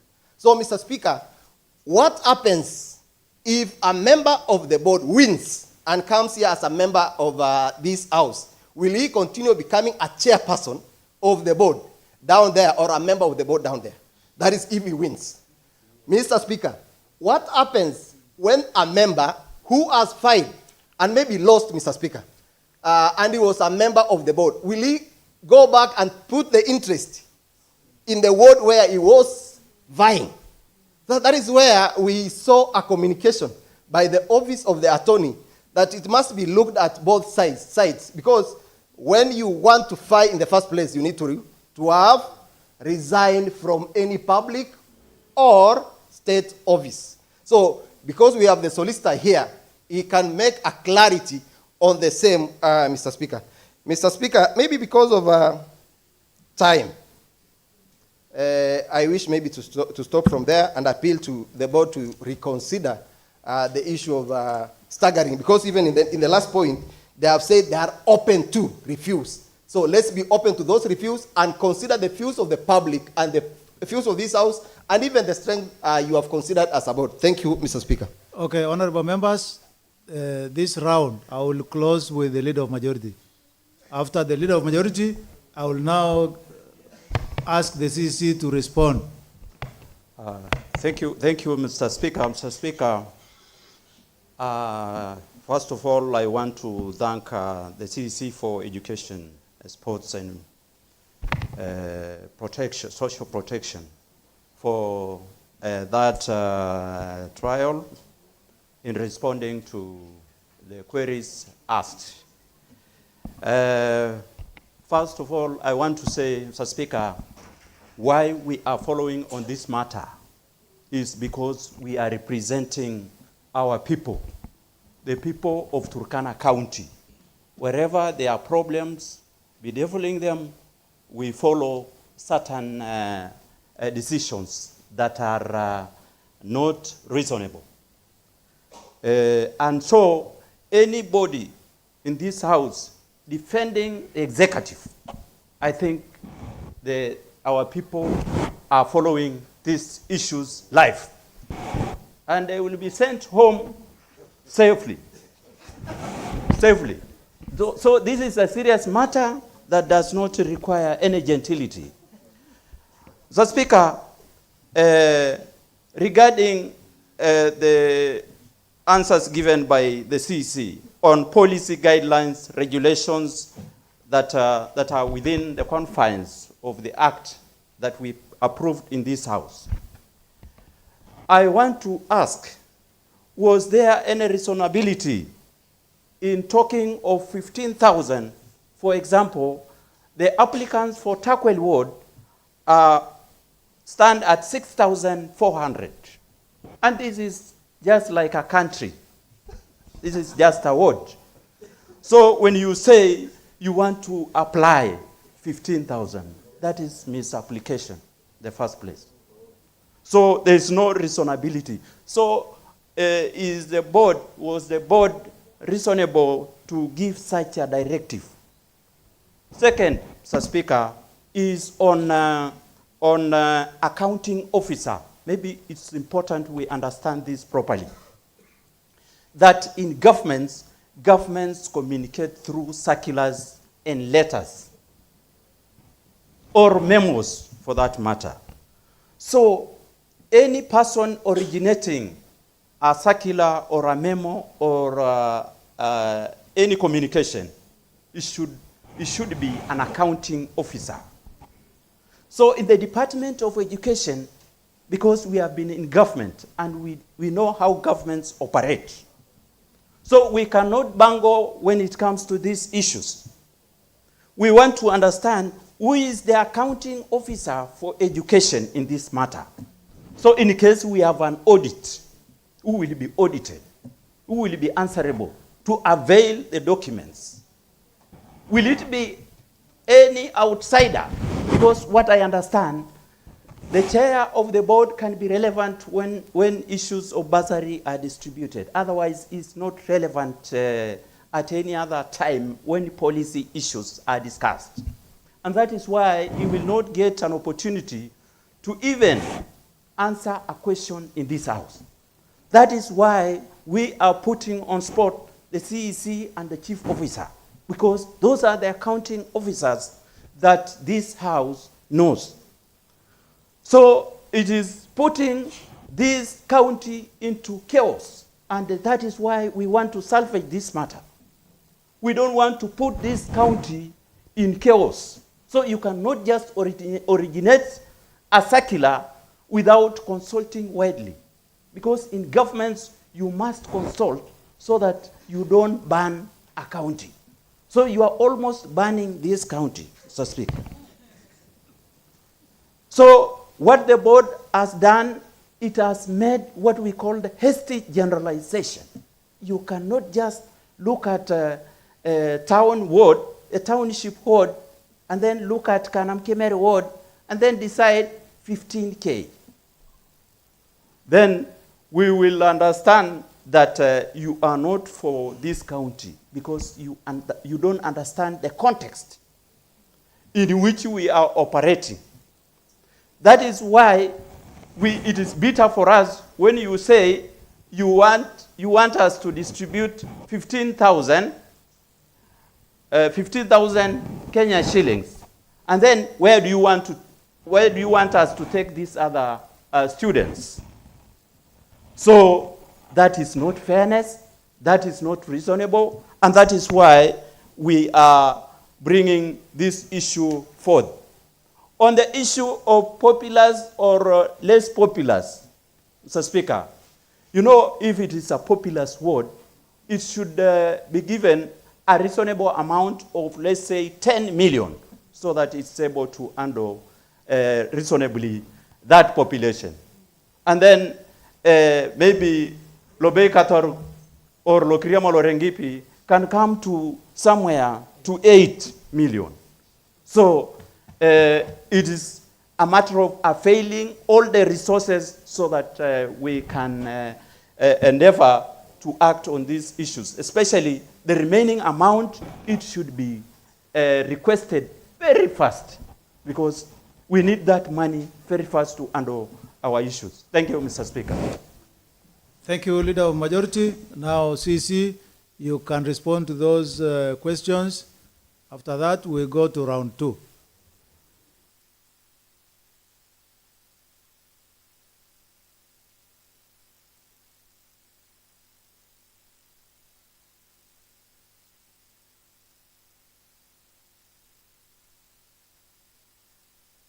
Thank you, Honorable Speaker.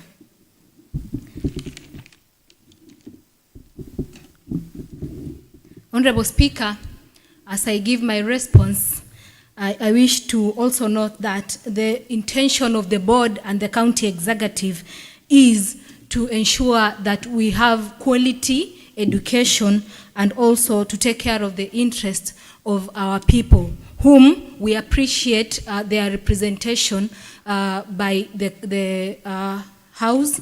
And to go straight to the point, on issues of one honorable member was asking what they'll tell the parents of these children, because I wish to also retaliate that, of course, we will not be able to benefit everyone that applies, because even if we raise these funds to even 50,000, it becomes difficult to benefit everyone. And in the spirit of having a quality education, as I had said earlier, we wish that we talk of the 15,000, which is not cast on a stone, because we have even talked of the board being open to reviews. And these reviews will be gotten from you, the Honorable House, because you are stakeholders and the ones representing the people on the ground. So your voice is very important for us to, or rather the board, to discuss and deliberate on the 15,000 or 10 or whatever, but it is important to note that we are open to reviews. It is not cast on a stone. And if the assembly, for instance, needs to maybe cater for more students, that means we'll have to talk of more funds to be availed, and that means that the ability to raise the funds stands here at the assembly. The assembly is which I have even asked if it is possible that the honorable members raises the bursary fund, because as we play the implementation part. So when we talk of adding money, the bursary money or the bursary funds, I wish to call upon the honorable members to raise the funds of the bursary. It might not benefit everyone, even much as we might raise the money to even double it up, but again, it will benefit those that the committee at the ward levels will find that they are truly deserving to get this education. And that way we will be addressing, not just giving everyone, but at least ensuring that the spirit of having quality education in Turkana County going forward is realized. On the issue of data on students that have received bursary, Honorable Chair, we have the data, and upon your request, we can always avail at any time. Honorable Chair, for the student that got 1K, the board wrote that check because that student is eligible, and if the student was not eligible, the check could not have been written. We have only 215,000 for this phase. And for the other phase, we have 215 million for the first phase for this financial year, and the remaining amount of money we've already processed. Even as we are here, we've already processed. It's at the requisition stage, and we are waiting upon its approval. And anytime that money will be here in less than 2 weeks, I'm sure the money will be here, or a month. So when the money arrives, we'll be able to start the process so that it benefits the students that were not able to benefit in the first phase. But the idea of asking for the entire money is still a good idea, which can be done going forward. It's a good idea, and I think we are together with you on that.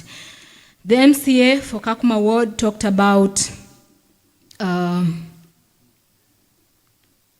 where the rest of the money goes in the instance where a beneficiary gets, or rather benefits from many wards. So what the board does, they liaise with the ward committee, and the money is returned to the wards so that the wards reallocate the money to other deserving students.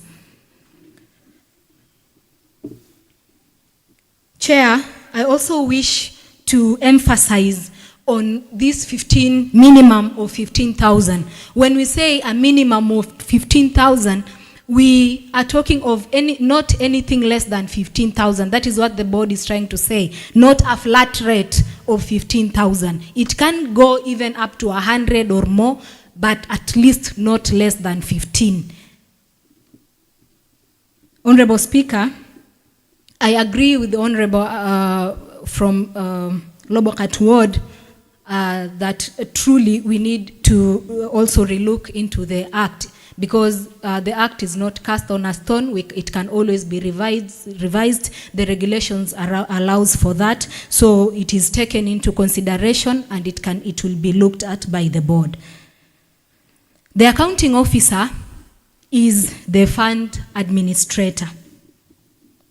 On the issue of less populous and populous wards, Honorable Chair, the work of the executive is to implement what the assembly has approved.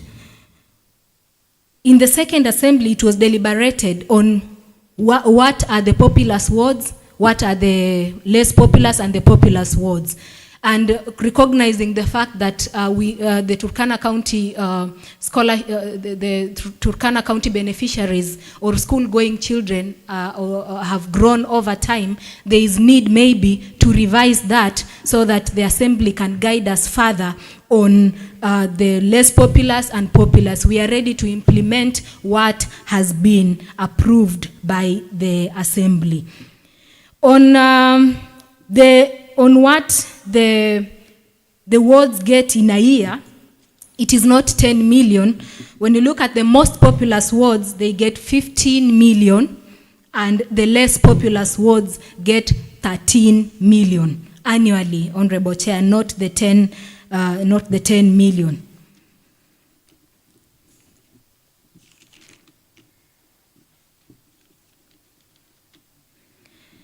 Honorable Chair talked about the students. If we give 15,000, what about the students that have a fee balance of 5,000? Sorry, Honorable Chair. For those that have this is the first time we are doing it, and the board, as I've always emphasized since I came in, is that they are ready for any reviews. They are ready to relook into the matter. And it is important to also look at such matter, because there shall be exemptions or rather exceptions, because we cannot give a 15,000 shillings to someone who has a balance of 5,000.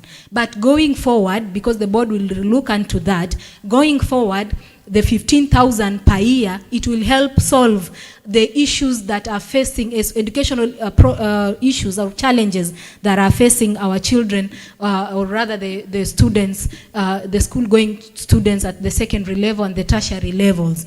Especially, we will be at par with other counties that give free secondary education to their children, and also a good an amount that is quite reasonable for the parents to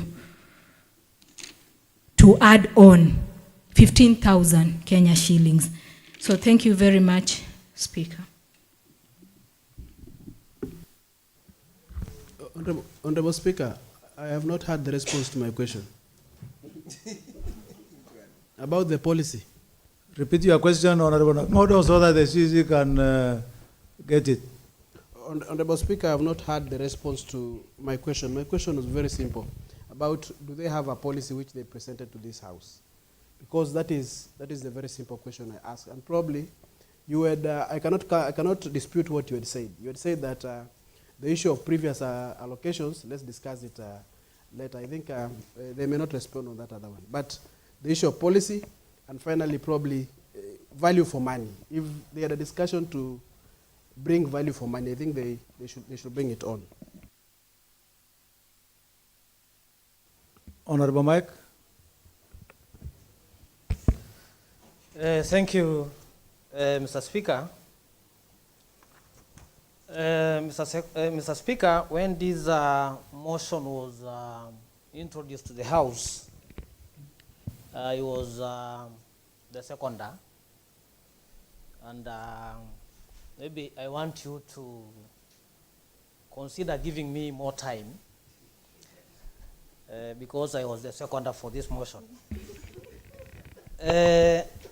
Honorable Speaker. Okay, having been a seconder and being a member of this chair also, I add you 2 minutes so that it is 4.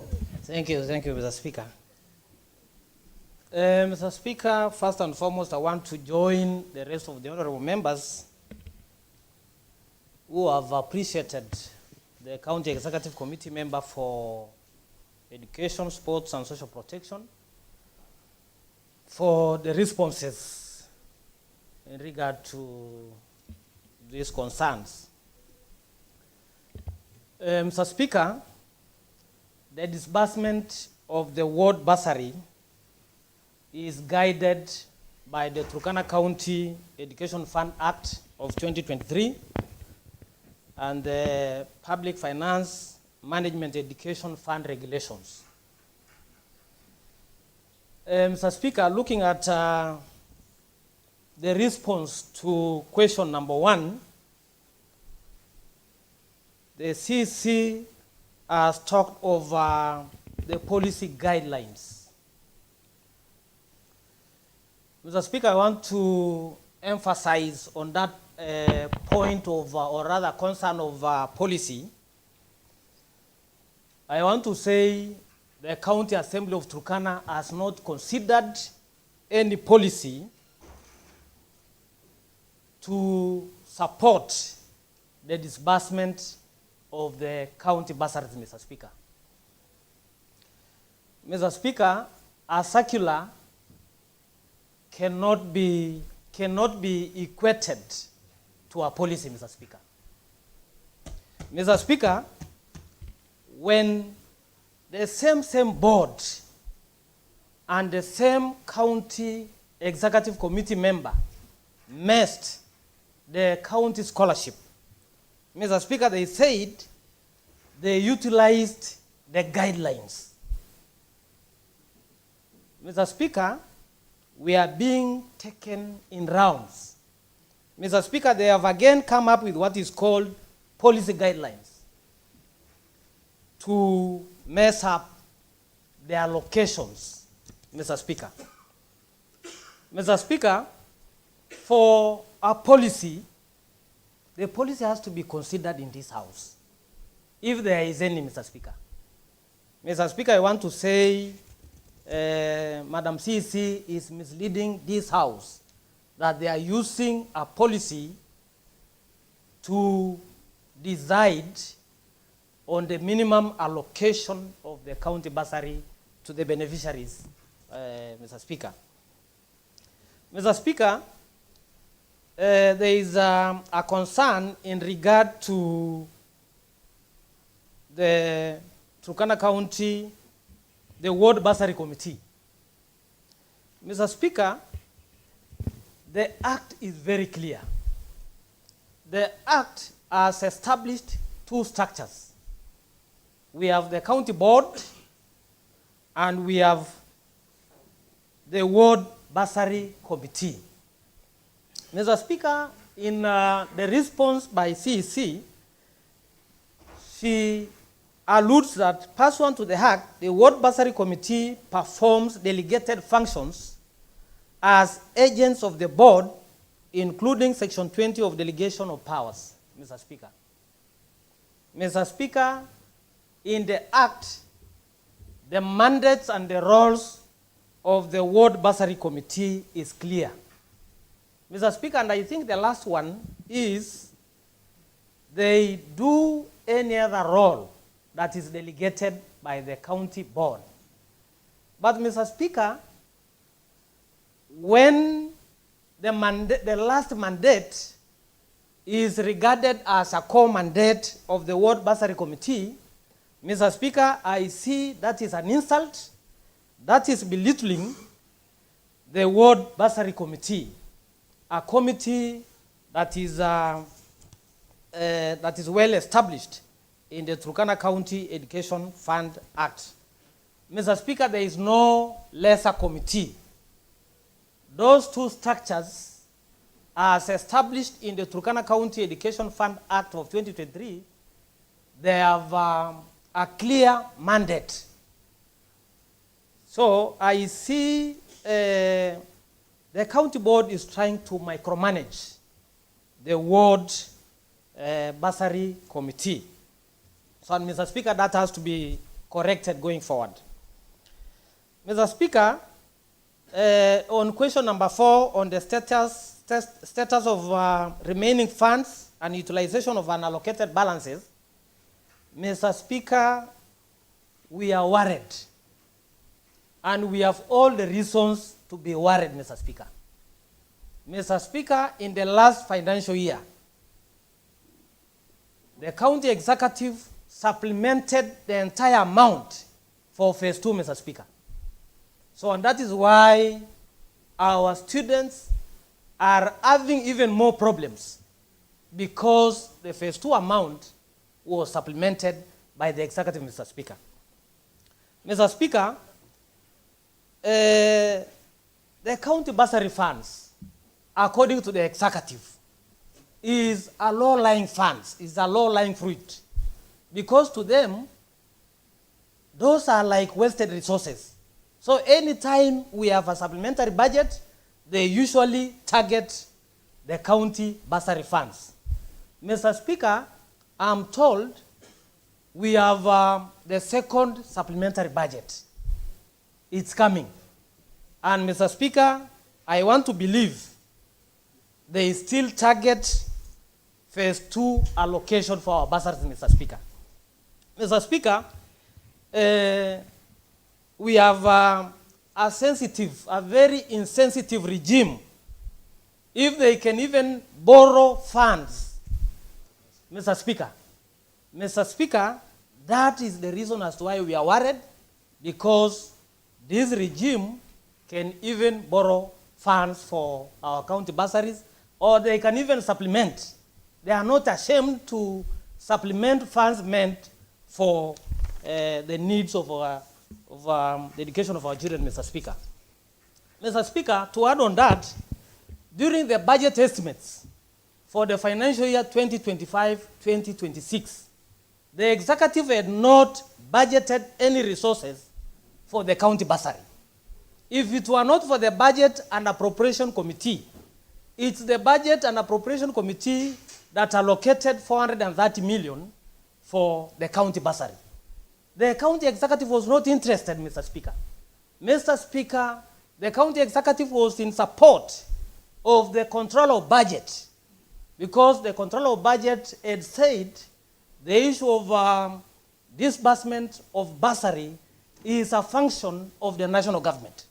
So, and that is why our executive was silent and they could not allocate any resources for the county bursary in the current financial year. Mr. Speaker, I want to thank the members of the Budget and Appropriation Committee, because when the budget estimates were submitted to this House and committed to the Budget and Appropriation Committee, they took that responsibility of allocating some resources to the county bursary. And Mr. Speaker, according to the Turkana County Education Fund Act of 2023, we had raised the allocation for the county bursary. In the last financial year, it was 535 million, Mr. Speaker. And Mr. Speaker, and because the executive did not allocate resources, the Budget and Appropriation Committee fought so hard, and they allocated 430 million, which is not even enough and adequate for the education needs of our kids, Mr. Speaker. Mr. Speaker, the allocation of a minimum of 15,000 is far-fetched, Mr. Speaker. Mr. Speaker, we still demand as an House what informed the decision of allocating a minimum of 15,000 to the beneficiaries of the ward bursary funds, Mr. Speaker. Mr. Speaker, from where I sit, I read some malice. I read politics in this, Mr. Speaker. Mr. Speaker, we are not in a contest. The members of parliament, through NGCDF, allocating 8,000 and 10,000 to secondary students, we cannot also be subjected as members of this House to allocate 15,000 just because we are in contest, Mr. Speaker. Mr. Speaker, we would want to dig into this matter. Mr. Speaker, as I conclude, the same legislation, that is the Turkana County Education Fund Act of 2023, I talked about the scholarship, Mr. Speaker, and loans.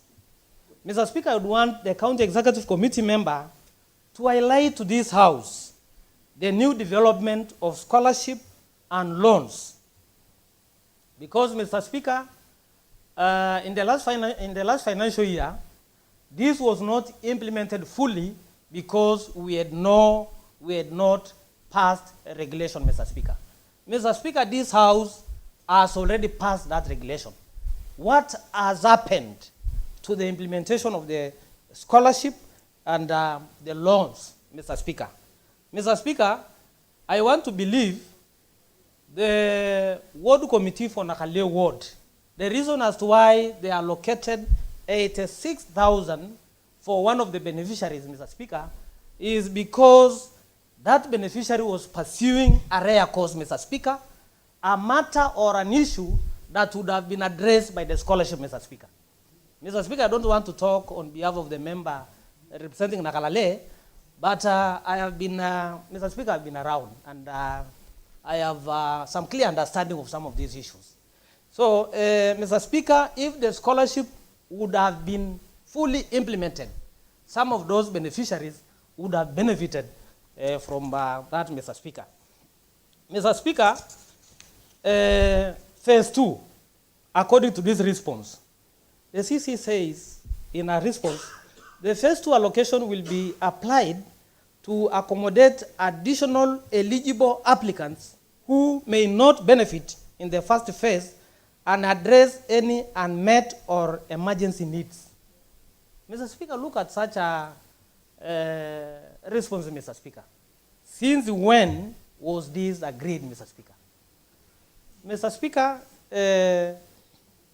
we need to come up with the resolutions that will guide the implementation of our county bursary. We thought after we approved the Turkana County Education Fund Act and the regulations, we thought we have addressed all the issues regarding the bursary allocations.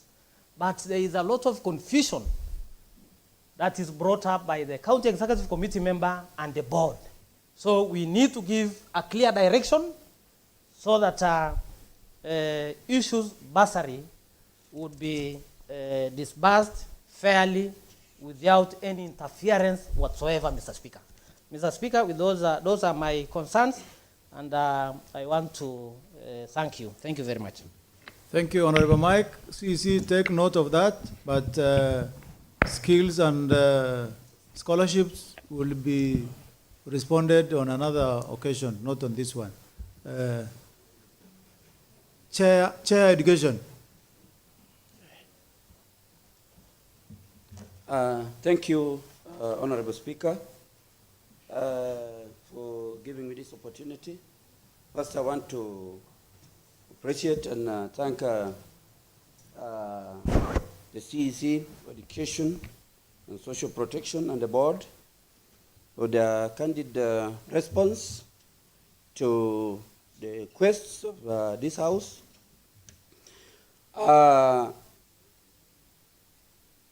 On the minimum allocation to students is what is so burning, and that these members know where the shoe pinches. They know the bitterness, the cries that are out there in the community, and sometimes it appears the county bursary resources are more sweeter than the NGCDF. Because when a student, if a student misses this allocation, there is a lot of outcry than it is even in the NGCDF. Perhaps the board is limited of this information, what is out there. How I wish that for them to determine this allocation, the minimum, they would have even consulted even the committee on education before they gave this directive. Well, their intention is good, but as much as I'm saying that it is this House that know what problems is there. Similarly, their concern is also valid because actually our locations, to some extent, as we've read here, that there is 1,000, there is 15. I don't know whether this might have been a typo error or it was just deliberate by the committees. Truly speaking, in as much as we want to help these children or these students, actually, I just want to say this to the members that 1,015 or even 3 is very little that cannot be sustain maybe this child in school. But it is better than nothing. I want to share, just want to share with the colleagues what I do in my ward. My ward, normally students' applications go to 1,000 times 1,200. I have made very clear with the committees through the community that this much is not enough. This money is not enough. Even if you give 15, it's not enough. Not all students will go. Even if you give 1,000, not all students will benefit. But I have since said the community that for us, it is reasonable to give this amount that can even sustain this child in school for some months of the term. So, and it has worked. It has just worked comfortably. Point of information, Honorable Speaker. Honorable Amado, what is it? Take your seats, Honorable Michael. Honorable Speaker, I just want to inform my colleague from Kaptiri Ward that he does not sit in that committee, Mr. Speaker. Members, MCS don't sit in that committee.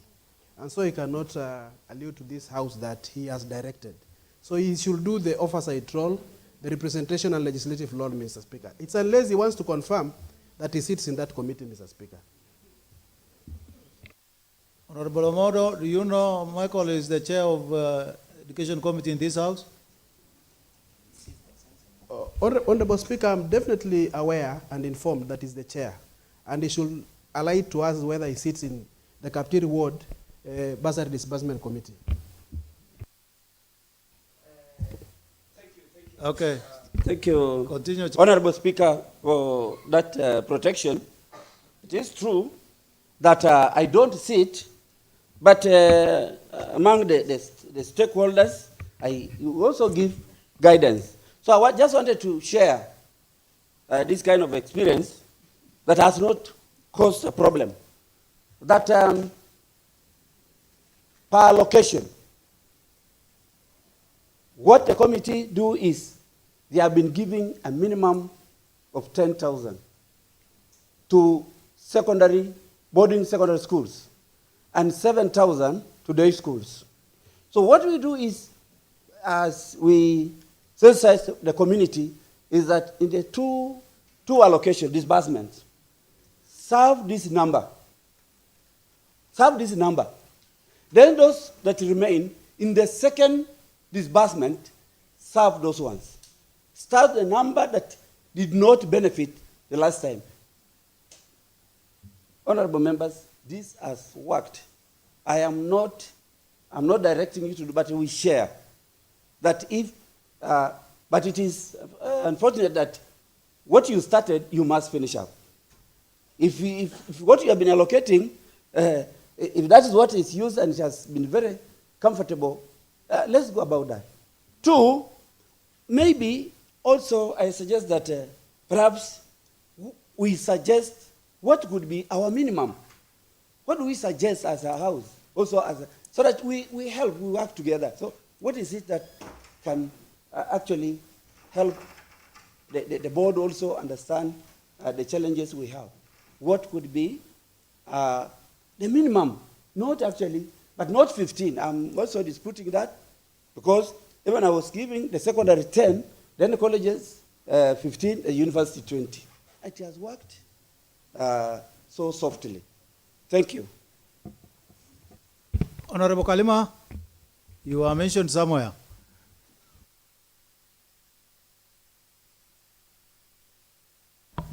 Thank you, Honorable Speaker. Finally, the eyes of the Honorable Speaker have landed on me. First and foremost, allow me to appreciate and thank the CCM for education and the board for appearing before this House to respond to the questions that were raised by the Honorable Anaklet. Those are issues, Honorable Speaker, that are critical to each and every member in this House. And as you must have heard, Nakalale has been adversely mentioned for some good reasons. For us, our allocation is informed by a number of factors. We focus more on quality. And whenever the committee meets to disburse the funds, we consider students that are taking degree courses, those who are pursuing rare skills, and those that are on rare occasions taking artisan courses. And the issues that have been raised by the honorable members here, Honorable Speaker, have a lot to do with the minimum allocation that was recommended by the board. You know, Honorable Speaker, we have different categories of students. Those that are taking degree courses are in almost three categories. Category 1 are government sponsored. They don't pay a lot for their school fees. Category 2 are self-sponsored students pursuing degree courses. They usually pay around 60, 80, even up to 100.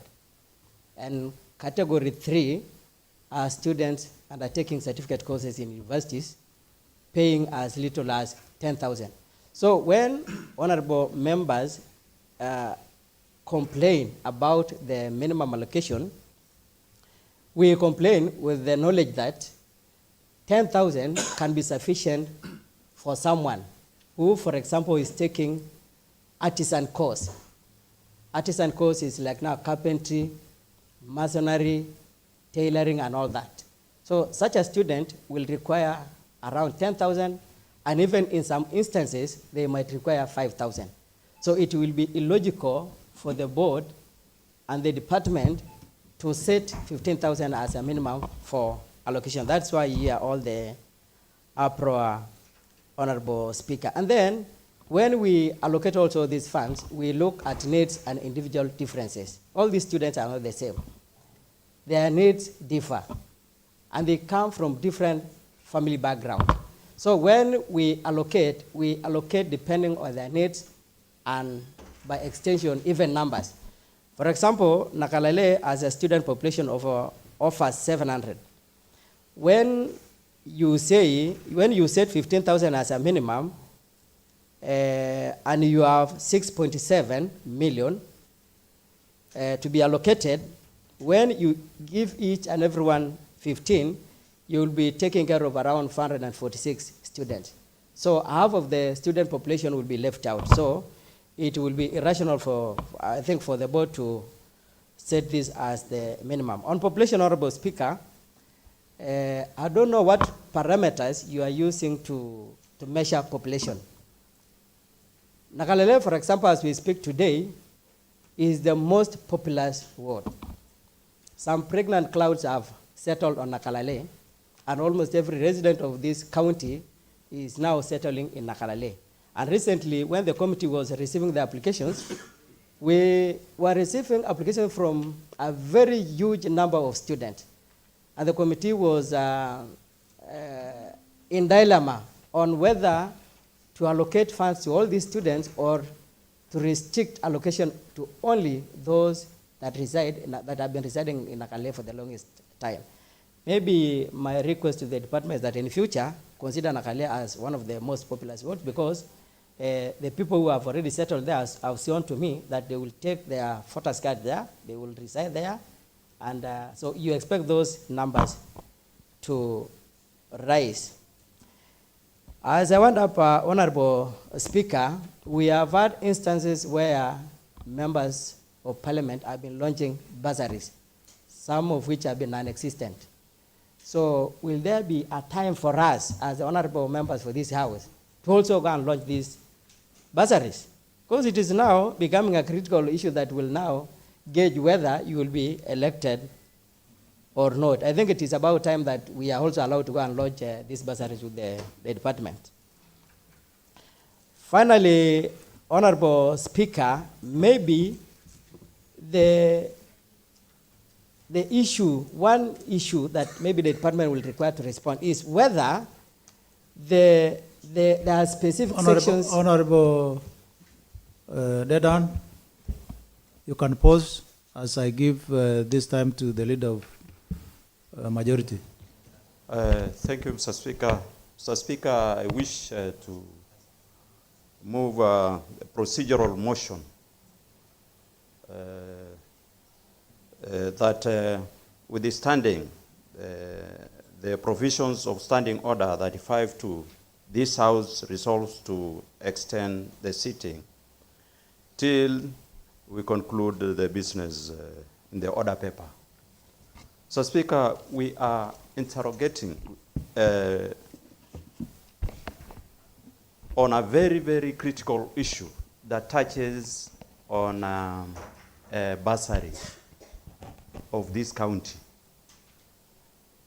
Almost every family has taken a child to school.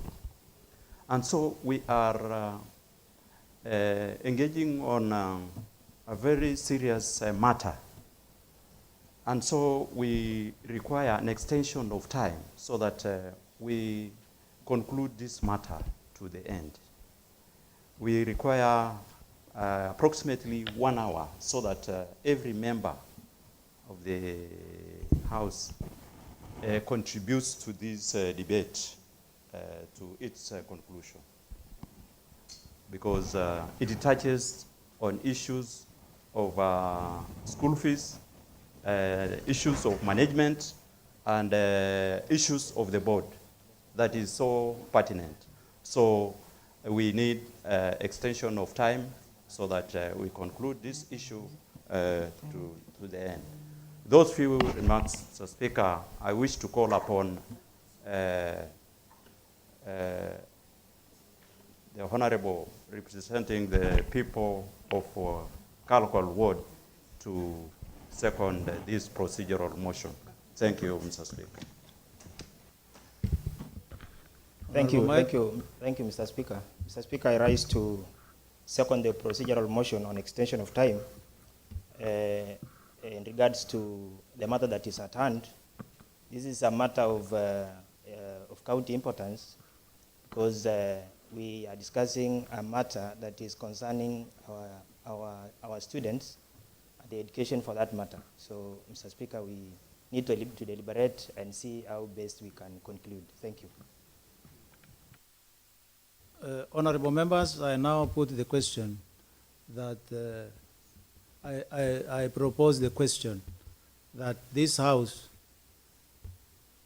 sits beyond its time, allocated time of 12:30, given the matter at hand, which is important. It is a matter of importance to this House and the county, that we extend our sitting until when we finish the business that is in front of us.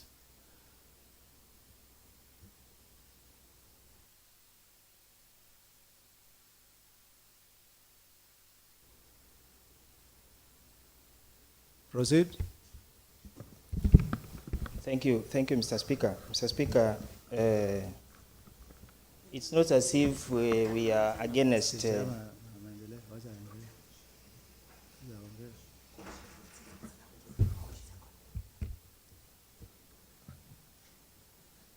The second wants to continue, and you did finish the second. I proposed the question, so that was supposed to be for everybody.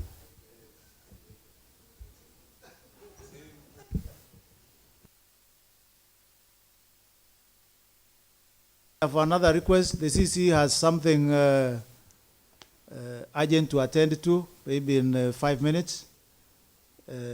Will allow her to step out a little, and after that she comes and we continue. And if you will allow the chair, for that matter, if the chair County Public Service, not County Public Service Board, but the county bursary, can also be given the chance to respond in her absence. If not, then we can wait for the CC to come back. We wait for the CC. So CC, you can attend to the matter, then you come back.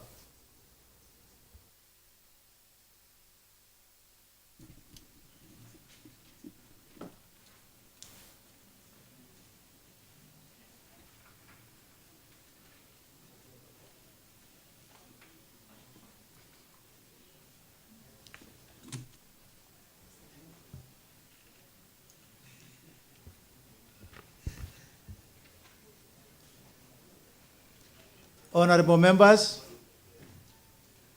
it's like we have given even the visitors an opportunity to step out. Now I put the question that this House extend its sittings until when we are done with the work that is ahead of us. Will as many of that opinion say aye? Aye. Will as many of the contrary opinion say nay?